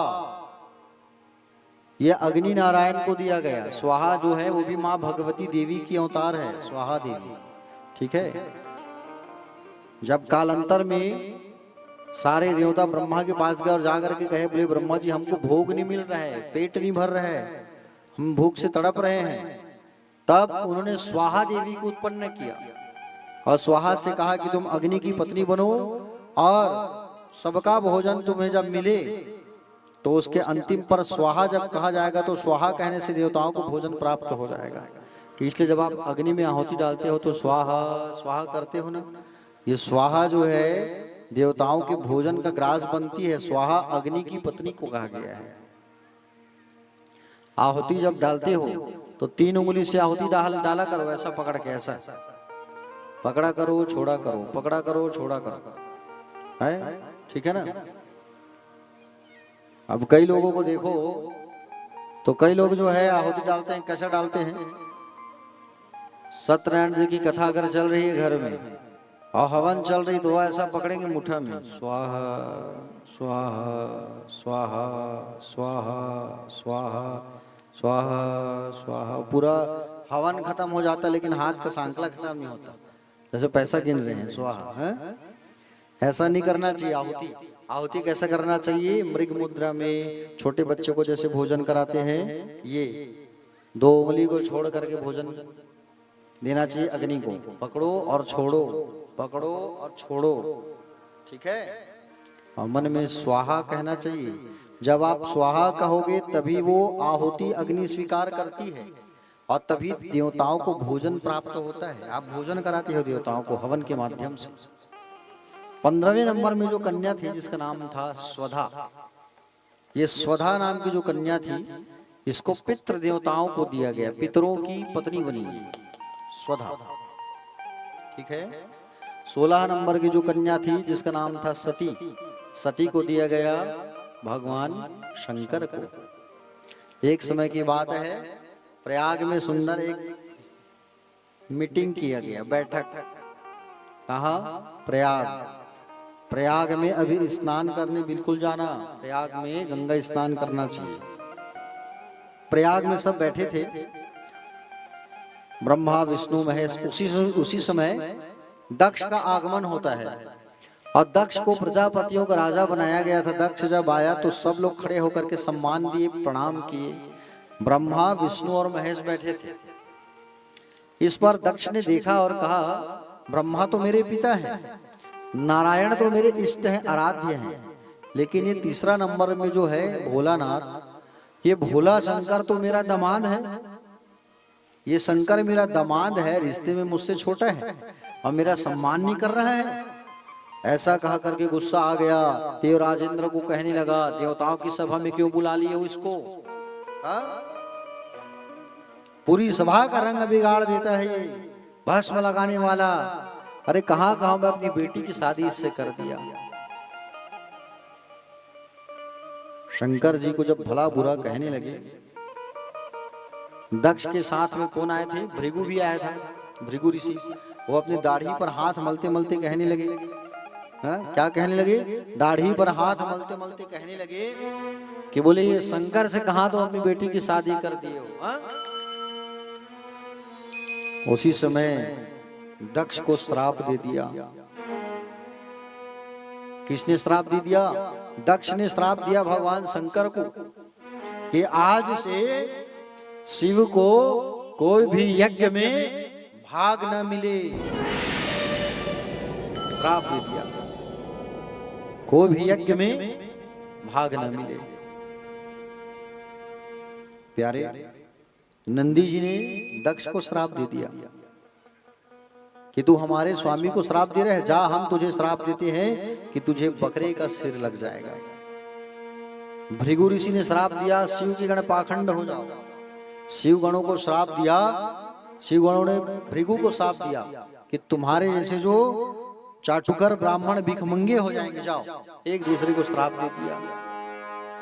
और भगवान शंकर समाधि में बैठे थे, उठे और अपने परिकर को लेकर के कैलाश चले गए।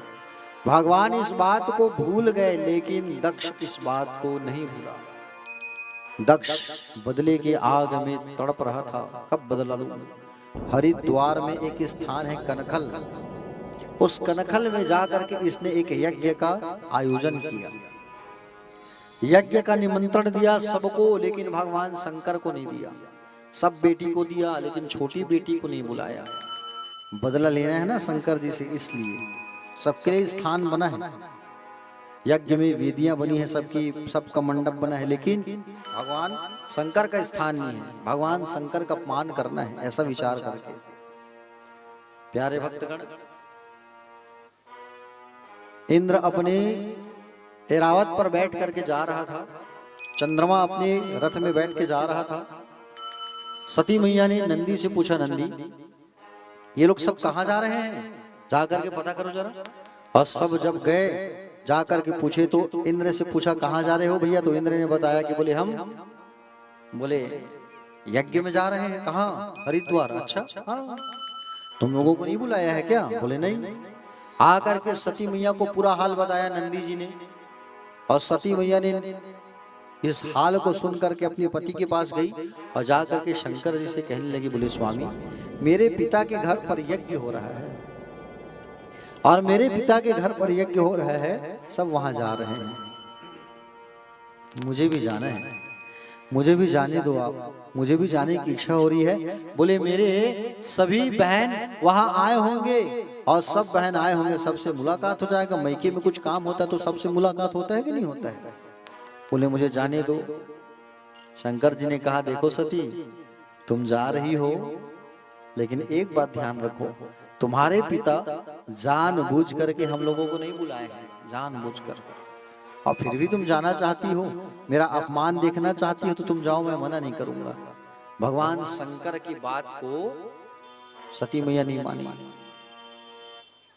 ठीक है, जाओ। 60,000 गणों के साथ में माँ आई थी, 60,000 गणों के साथ, और 60,000 गणों के साथ जब पहुंची माँ सती, अपनी बड़ी बहन के पास गई। बात नहीं करती बड़ी बहन, मंजली से बात करती, मंजली मुंह फेर दी, कोई बात नहीं कर रहे, सब अपने अपने चेहरे को फेर दिए, मुख को फेर दिए। पिता के पास आई, प्रणाम करती है, पिता हट गए और पिता जवाब देने लगे, ऐ सती, बोले हम तो तुमको बुलाया नहीं यहाँ, फिर तुम क्यों चली आई?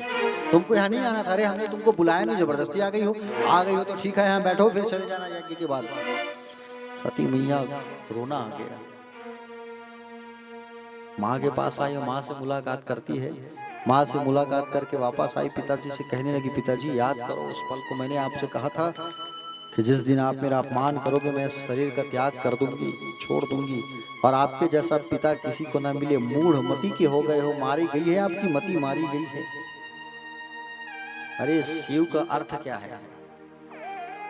शिव का अर्थ है कल्याण, और शिव के बिना कोई यज्ञ पूरा होता नहीं है, जिसके बिना तुम यज्ञ कर रहे हो। जितने यहाँ पर यज्ञ में उपस्थित हो, सबको इसका परिणाम भुगतना पड़ेगा। ये मेरा श्राप है, माँ ने श्राप दे दिया। माँ जो है यज्ञ मंडप से कुछ दूर में जा गई, उत्तर दिशा में, हाथ जोड़ करके भगवान विष्णु से कहती है, भगवान विष्णु, इतना आशीर्वाद देना कि हर जन्म में मैं पति के रूप में भगवान शंकर को प्राप्त करूं। ऐसा कहा करके अपनी नाभि से अग्नि प्रज्वलित करती है मैया, और उस अग्नि में माँ सती अपने देह को त्याग कर देती। 20,000 गण मां सती के अग्नि में कूद गए और मां के साथ प्राण त्याग कर दिए। बचे 40,000 गण, वो नंदी के साथ, दक्ष की सेनाओं के साथ भिड़ गए युद्ध करने। भृगु ऋषि बैठा था यज्ञ में आहुति डालते, तो भृगु ऋषि यज्ञ में ऐसा आहुति डाला कि बड़े बड़े गण पैदा हो गए और उस 40,000 गणों के साथ युद्ध करने लगे। नारद जी कैलाश पर्वत जाके शंकर जी को सारा हाल बता दिए, और जाकर के जब सारा हाल बताए तो शंकर जी को बड़ा क्रोध आया, जटा को खोले और जटा को खोल करके एक पहाड़ पर, एक पर्वत पर फेंक दिया। अब पहाड़ पर जब फेंका जटा को, तो पहाड़ जो है 2 भाग में विभक्त हो गया। एक भाग से भद्रकाली प्रकट हो गई और एक भाग से वीरभद्र प्रकट हो गए। वीरभद्र स्वयं भगवान शंकर के जैसा दिखता था, सेम शंकर, हूबहू रुद्र। आदेश कर दिया, जाओ वीरभद्र उस यज्ञ को तहस नहस करके आओ, जाओ। वीरभद्र जो है आ गए। वीरभद्र जब आया तो जहां पर दक्ष यज्ञ कर रहा था, वहां सियार के रोने की आवाज, उल्लू की रोने की आवाज, दक्ष के आंख से खून की आंसू, मालूम चल गया कुछ गड़बड़ होने वाला है। आंधी तूफान, वीरभद्र आ रहा है। और वीरभद्र जैसी आया सबको उठा उठा के फेंकने लगा, मारने लगा, दौड़ाने लगा। जो सामने आया शरीर काटते गया। यज्ञ स्थल में जो वेदियां थी सब पटक दिया उठा उठा के। भृगु ऋषि दाढ़ी को पकड़े और दाढ़ी पकड़ के उखाड़, जो सामने आता गया सबको मारते गए। एक पुखा नाम के देवता थे, उसके दांत तोड़ दिए। भग नाम के देवता, उसके आंख को निकाल दिए। अंत में भगवान शंकर के ससुर जी आ गए, दक्ष प्रजापति। तो दक्ष जब आया तो दक्ष के मुंडी को काट दिया, सिर कट गई। और सिर जब कटी तो सिर को पकड़ करके अग्नि कुंड में डाल दिया, पूरा तहस नहस। अब यज्ञ को तो पूरा करना है, यज्ञ पूरा नहीं होगा तो दोष लगेगा। यज्ञ पूरा कब होगा? जब दक्ष जिंदा होगा। दक्ष जिंदा कब होगा? जब शंकर जी मानेंगे। सारे लोग भगवान शंकर की शरण में गए और शंकर जी को जाकर के मनाने लगे। भगवान शंकर जब मान गए तब शंकर जी आए और सबको यथावत किए। भगवान शिव के पास क्या है? अनुग्रह, ठीक है, अनुग्रह किए भगवान शंकर ने।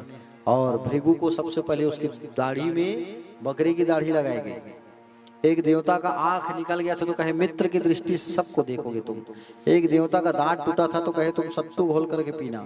दक्ष के शरीर में बकरे की मुंडी को लगाया गया। दक्ष के शरीर में जब बकरे का मुंडी जोड़ा गया तो वो खड़ा हो गया और शंकर जी की गुणगान करने लगा। शंकर जी की जब गुणगान कर रहा था तो उसके मुंह से बम बम बम भोले ऐसा निकल रहा था। इसलिए भगवान शंकर के जो भक्त होते हैं वो बम बम भोले बोलते हैं कि नहीं? भगवान शंकर के मंदिर में जाकर के बम बम भोले कहोगे तो भगवान शंकर जल्दी प्रसन्न हो जाते हैं, क्योंकि उनको उनके ससुर की याद आ जाती है। हा? भगवान शंकर माँ के शरीर को उठाए और जाने लगे।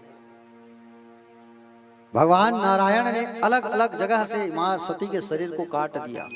जहां जहां माँ सती का शरीर का भाग गिरा वहां वहां सिद्ध शक्ति पीठ बन गया। एक आंख बांग्लादेश में गिरा, एक कान काशी में गिरा, मणिकर्णिका घाट विशालाक्षी, योनि असम में गिरा, कामाख्या देवी कहलाई। एक छोटा सा दांत हमारे छत्तीसगढ़ में गिरा है, दंतेवाड़ा में, दंतेश्वरी कहलाई मैया जो है। मां के जाने के बाद भगवान शंकर समाधि में लीन हो गए कई साल। मां सती का दूसरा जन्म हुआ पार्वती के रूप में। कहा? राजा हेमवान, पर्वतों के राजा हिमालय और मैना देवी के घर। पार्वती मैया धीरे धीरे धीरे धीरे जैसे बड़ी हुई, जन्म हुआ, जन्म से ही भगवान शंकर की भक्त थी। शंकर की आराधना उपासना, शिवालय जाकर के पूजा करना। बड़ी जब हो गई तब सारे लोगों ने भगवान शंकर को जगाया कामदेव को भेजकर। कामदेव जब आया तो कामदेव जो है जैसे भगवान शंकर को जब जगाने के लिए बाण मारा, फूलों का बाण, और जब बाण लगा तो बाण जो है जैसे भगवान शंकर लगा, भगवान शंकर जाग गए। तीसरा नेत्र खोल करके भगवान ने कामदेव को भस्म कर दिया। कामदेव के साथ में जिस पेड़ में ये बैठा था वो पेड़ भी भस्म हो गया। रति दौड़े दौड़े आई, और रति जो है दौड़े दौड़े जब आती है तो रति जब दौड़े दौड़े आई तो भगवान से प्रार्थना करने लगी, भगवान मेरे पति को कब जीवित करोगे आप? भगवान कहे तुम्हारा पति जो है, बोले शरीर से तो नहीं लेकिन अदृश्य रूप से विराजमान रहेगा, और द्वापर युग में कृष्ण का बेटा बनेगा। कौन? तुम्हारा पति, चिंता मत करो। ऐसा सुंदर आशीर्वाद दिया भगवान ने। रति ने कहा कि आम का पेड़ है उसको भी आशीर्वाद दे दो, तो आम के पेड़ को भी आशीर्वाद दिया। भगवान शंकर ने आम का जो पेड़ है वो आज से इसकी पत्तियां पूजन कार्य में लगाया जाएगा, कलश में, मंडप में। और ये जो फल है ये फलों का राजा होगा कहे, इसलिए आम को फलों का राजा कहा गया है। भगवान शंकर ने आशीर्वाद दिया है। समझ रहे हो ना प्यारे भक्तगण? सुंदर कामदेव को कहा कि बोले द्वापर में कृष्ण का बेटा प्रद्युम्न बनेगा। भगवान शंकर के पास सारे लोग दौड़ करके आगे, चलो चलो भैया अब फिर से समाधि में लीन हो जाएंगे, दूसरा कामदेव कहां से लाएंगे, है कि नहीं? चलो जाके मनाए भगवान को, प्रभु माँ का जन्म हो गया है, आप विवाह कर लो। तो विवाह कर लो। जब कहा तो मैं कैसे विवाह करूं, मैं तो दूल्हा बनूंगा, तो पहले बातचीत करना पड़ेगा है? लड़की वालों से जाके देखना पड़ेगा लड़की मेरे लायक है कि नहीं। 7 ऋषियों को बुलाया, सब ऋषि को भेजा, जाओ परीक्षा लेके आओ, पता करके आओ, इंक्वायरी करके आओ। 7 के 7 गए और माँ पार्वती से कहे, बोले आप शंकर जी को क्यों प्राप्त करना चाहते हो, नारायण को प्राप्त कर लो, वो बड़े सुंदर हैं। तो कह दिया, बोले नहीं, मेरे मन में भगवान शिव बसे हैं, तो शिव से शादी करूंगी। भगवान शंकर एक ब्राह्मण का रूप लेकर के आए और कहे ब्राह्मण रूप में, पार्वती जी क्यों शादी करना चाहते हो आप, मत करो। अरे वो कहाँ, शंकर कहाँ, शमशान के वासी हैं, भूतों के साथ रहती तुम्हारी सुंदर सखियां। तुम अपने बाल में सुंदर मोंगरे का फूल लगाती हो और वो जो है सांप लपेटे हैं। तुम कहाँ सुंदर पाउडर लगाती हो, वो कहाँ भभूत लगाए हुए हैं, बड़े जोड़ी नहीं बन सकता, मत करो शादी। बोले ठीक, अगर आप शिव की निंदा करोगे तो मैं तुम्हें श्राप दे दूंगी। भगवान शंकर प्रसन्न हो गए और दर्शन दे करके कहे कि मैं तुम्हें पति के रूप में जरूर प्राप्त होऊंगा। नारद जी आए और राजा हिमवान से बात की कि अपनी बेटी भगवान शंकर के हाथ दे दो। हिमवान ने कहा, शंकर जी तो सती के अलावा किसी दूसरा को स्वीकार नहीं करूंगा बोले हैं, तो सती ही पार्वती के रूप में आपके घर आई है महाराज, विवाह कर दो, हाथ पीले कर दो। शादी की बात बन गई और सुंदर भगवान अब दुल्हा बनने के लिए तैयार हो गए। यहाँ पर पार्वती मैया को सुंदर सजाया जा रहा है, दुल्हन की तरह सजाया जा रहा है, हल्दी लग रहा है। वहां भोले बाबा चुप बैठे कैलाश में। नंदी जी कहे, बाबा आपकी शादी है, तैयार तो हो जाओ आप। बोले मुझे कौन तैयार करे नंदी, आप आदेश करो, हम आपको तैयार करेंगे। बोले ठीक है करो। काशी गए, मणिकर्णिका घाट से जलते हुए राख का चिता भस्म लाए, लगा दिए पूरा शरीर में, ला के उठा के लाए, डाल दिए, खपल दिए, हो गया। मोर बनाना है तो मोर, सांपों को ला के बांध दिए, छोटे छोटे सांप को मुंडी को बांध दिए, पूंछ लटक रहे, बन गया मोर। मृग छाल ले आए, गद चर्म ले आए, ओढ़ो पहनो, चलो बारात। बोले बारात भी प्रबंध है, चलो। सब भूत प्रेत को बुला लिया और सब भूत प्रेत आकर के सब नाचने लगे। और बाबा सुंदर तैयार, बारात जैसी आई तो सब लोग बारात का स्वागत करते छत में खड़े होकर के। वैसे ही पार्वती मैया की माँ छत में खड़ी थी, मैना देवी। जब विष्णु जी आए तो विष्णु जी को दूल्हा समझने लगे। बोले ये दूल्हा है, बोले नहीं दूल्हा पीछे है। शंकर जी के स्वरूप को जब देखी तो मैना मैया चक्कर खा के गिर गई। नारद जी से लड़ने लगे, मैंने क्या बिगाड़ा था आपका, मेरी बेटी की शादी ऐसे से आदमी के साथ करा रहे हो आप। सारे देवताओं ने प्रार्थना किया शंकर जी से, तब शंकर जी ने रूप को परिवर्तन किया और सुंदर शादी की बात बन गई। और अब भगवान की शादी चालू होती है। आइए हम सब मिलकर के सुंदर भगवान की शादी में सम्मिलित होते हैं। बोलो भक्तवत्सल भगवान की हर हर। आइए एक बार जोरदार ताली बजा दीजिए, पार्वती मैया आ गई।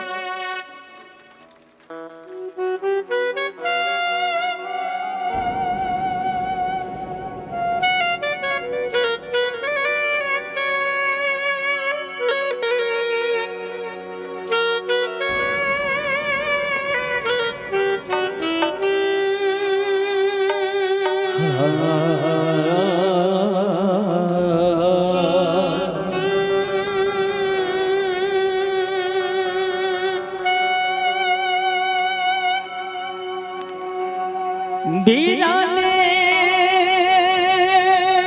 दूल्हे में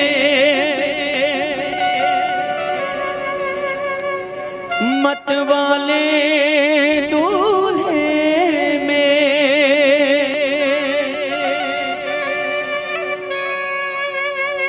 सजी रही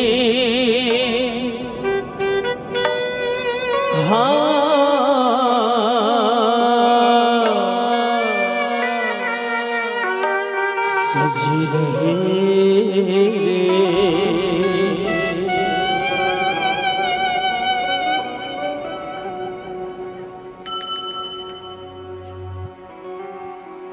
सजे रहे भोले बाबा निराले दूल्हे में। भोले बाबा निराले दूल्हे में सजे रहे भोले बाबा निराले दूल्हे में। भोले बाबा निराले दूल्हे में सजे रहे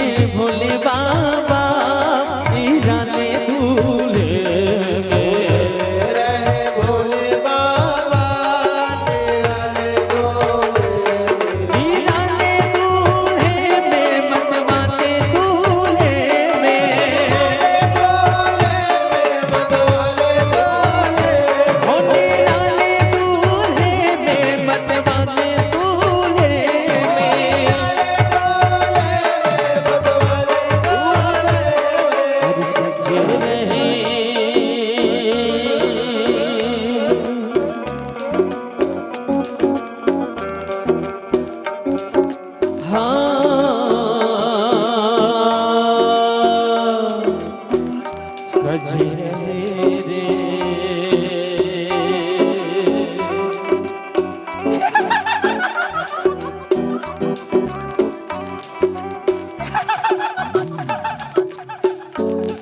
कभी सजे रहे बोले बाबा दीदाने दूल्हे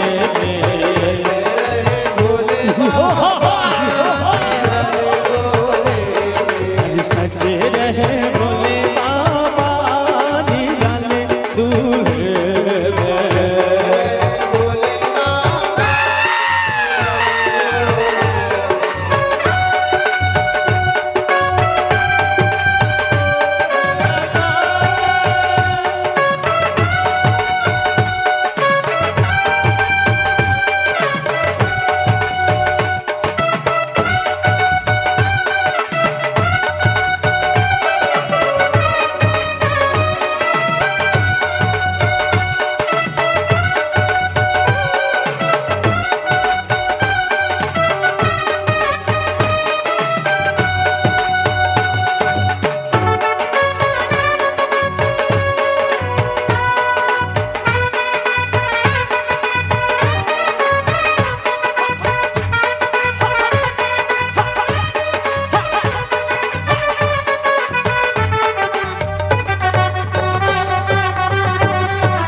सजे रहे बोले बाबा दीदाने दूल्हे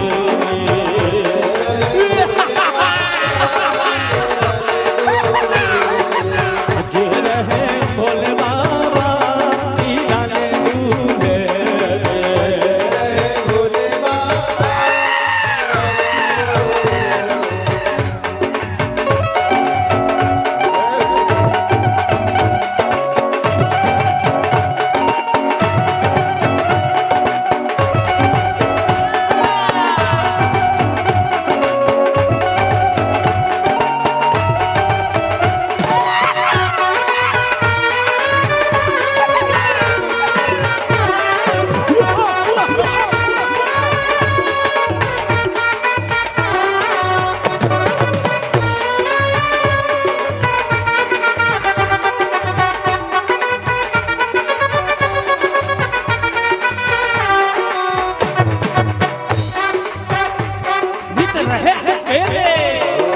गुरु जगत के नहीं किसी के चेहरे है भांग के जंगल जंगल में मंगल भूतों की पलटन बन गई है बंधन ले बाग का गट्ठा ले करके गट्ठा सबकी से रहे हैं ओ छक्का बक्का दीगर के प्यारे हो के मत वाले कोई नाचे गावे कोई ढोल बजावे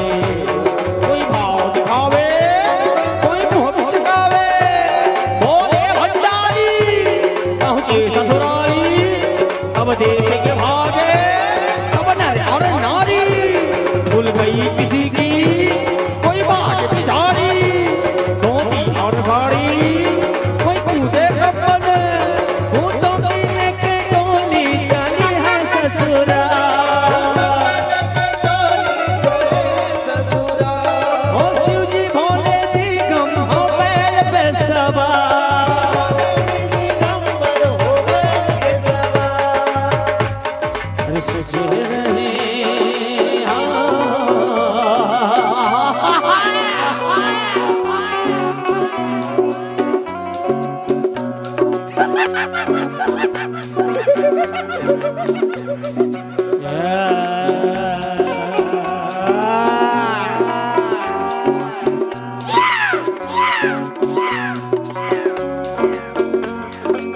सजे रहे सजे रहे सजे रहे सजे रहे भोले बाबा निराले झूले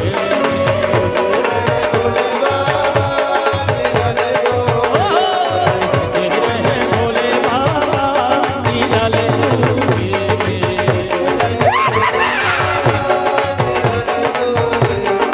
सजे रहे भोले बाबा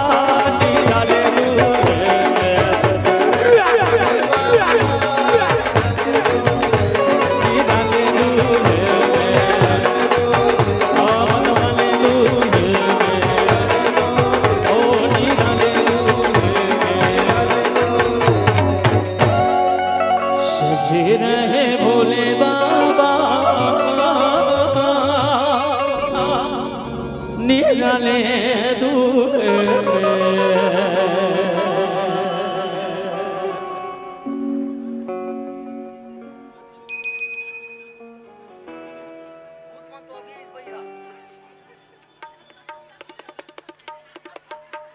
चलिए आइएगा शिव जी की विवाह की ओर बढ़ते हैं। सीधा टिकाउन करा बकत जा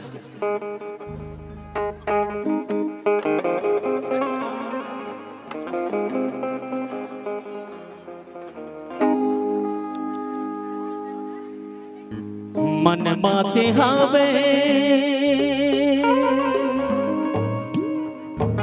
सबके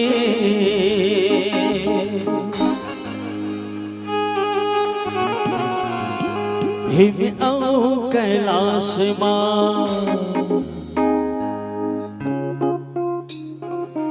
मन माते हावे सबके हिम औ कैलाश मड़वा मन हरिया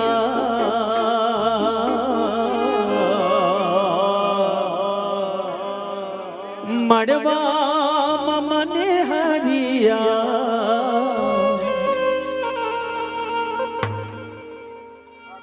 की भोला ला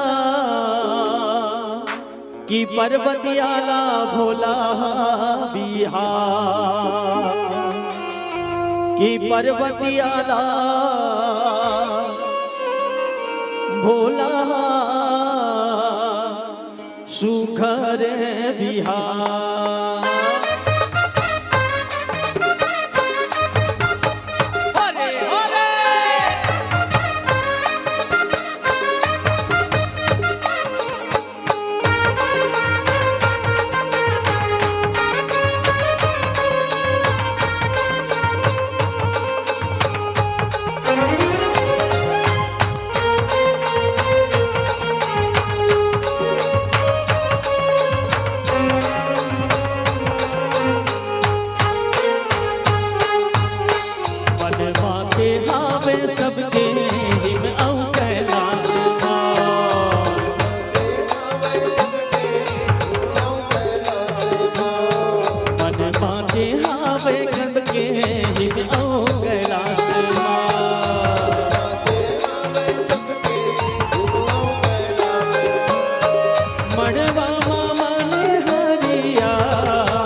पर्वतिया के औघड़िया संग हो बात बिहार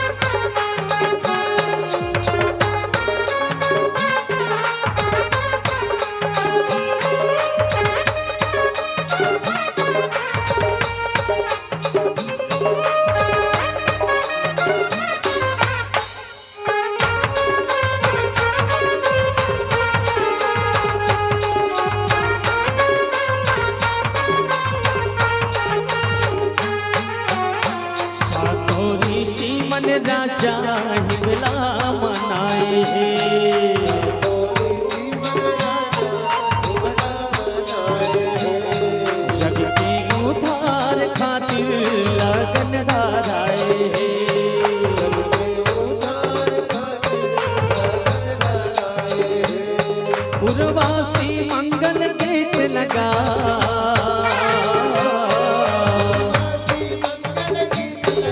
एक दियाला औ घड़िया संग ये बिहार पर्वतियाला घड़िया संग माँ बिहार बनाते हावे सबके हिम औ कैलाश माँ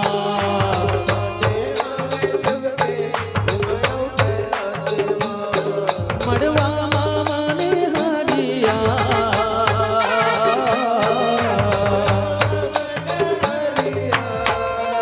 पर्वतिया के औ घड़िया संग होवा के बिहार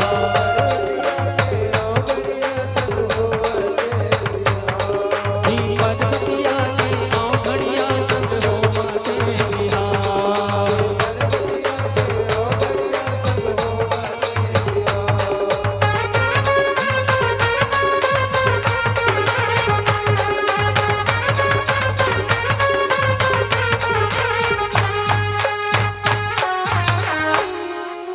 तोला माटी कोड़ल नहीं आवे नीत धीरे धीरे चलो भाई सुरमाटी जाने का मेरा हो गया है आइए सत्तो आइए दोस्तों आइए सत्तो हाँ तोला माटी कोड़ल नहीं आवे नी धीरे धीरे धीरे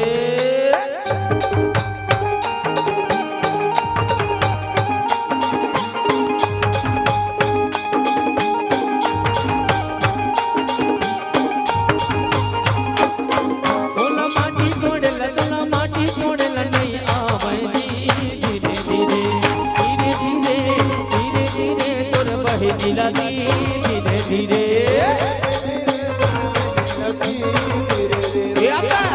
के भोरे हवा का पसाला धीरे धीरे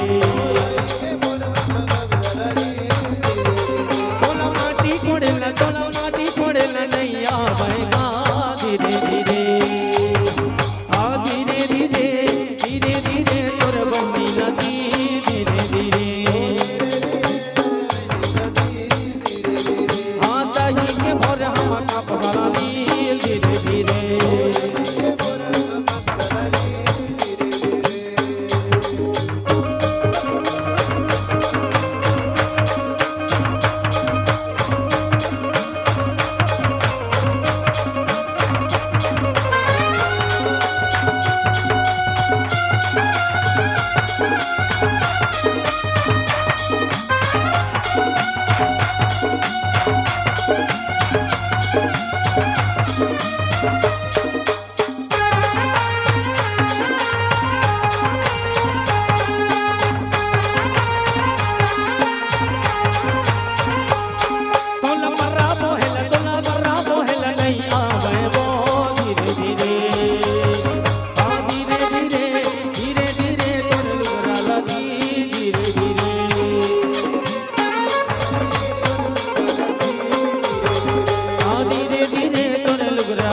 धीरे धीरे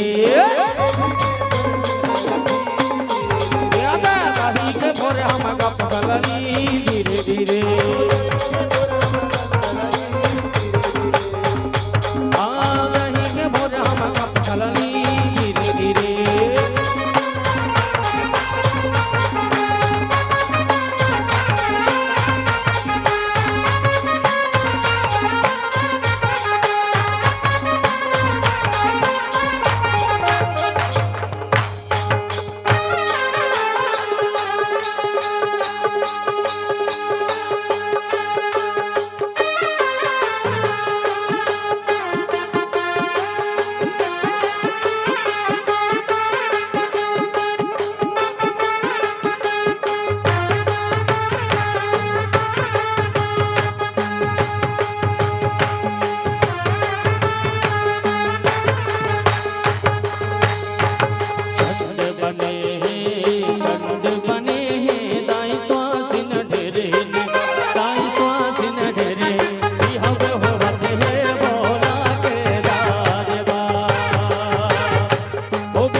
संगे भभूते दायरा खेला चुप रे दायरा खेला चुप रे बूढ़ी माई देते अचरा के छाव हो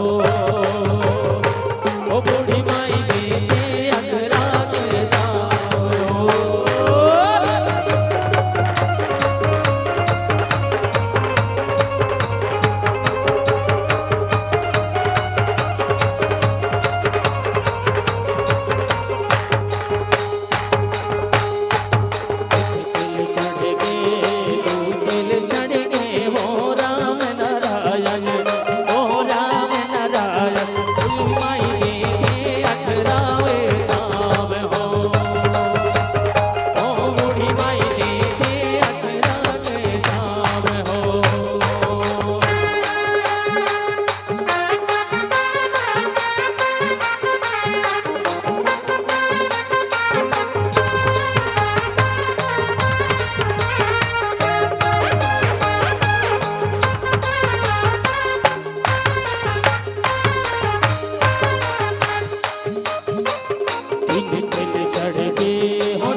चमके चारों ओर।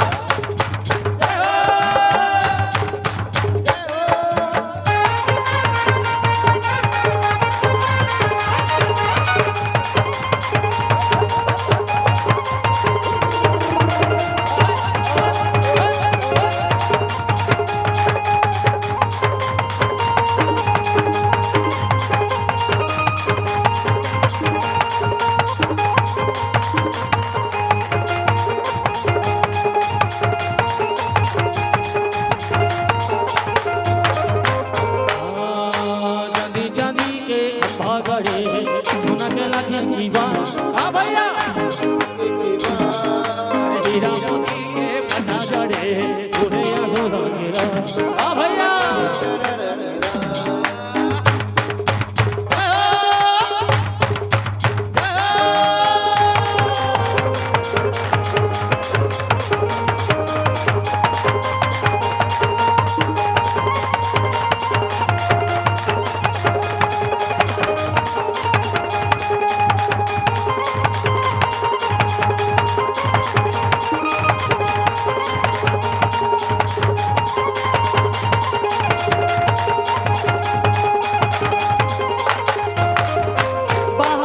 के फेंके लगे ओ बाहर फोटो के फेंके लगे मोरे मन नहीं बारिश देखे लगे वो चलना चल जाबो सखी ये चलना चल जाबो भैया आवाना चलना चल जाबो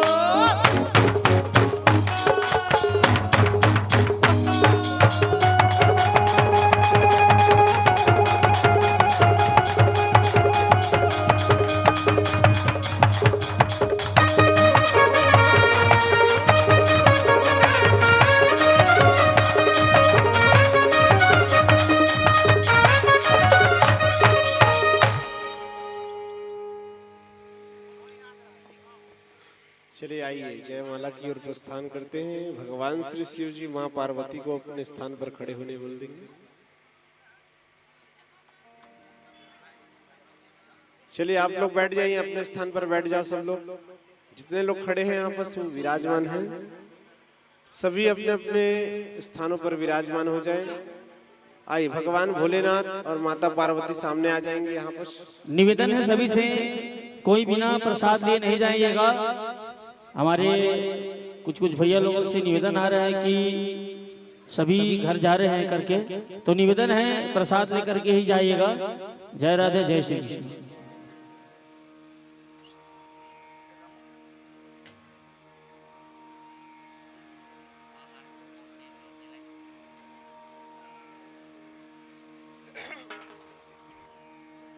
चलिए आइए, सभी ताली बजाकर स्वागत करेंगे भगवान श्री शिव जी का जब जयमाला होगा तो। बोलो शंकर भगवान की, काशी विश्वनाथ महाराज की। आइए जयमाला की ओर प्रस्थान करते हैं। यादव जी से निवेदन करूंगा, दोनों का हार दे देंगे और जयमाला प्रारंभ।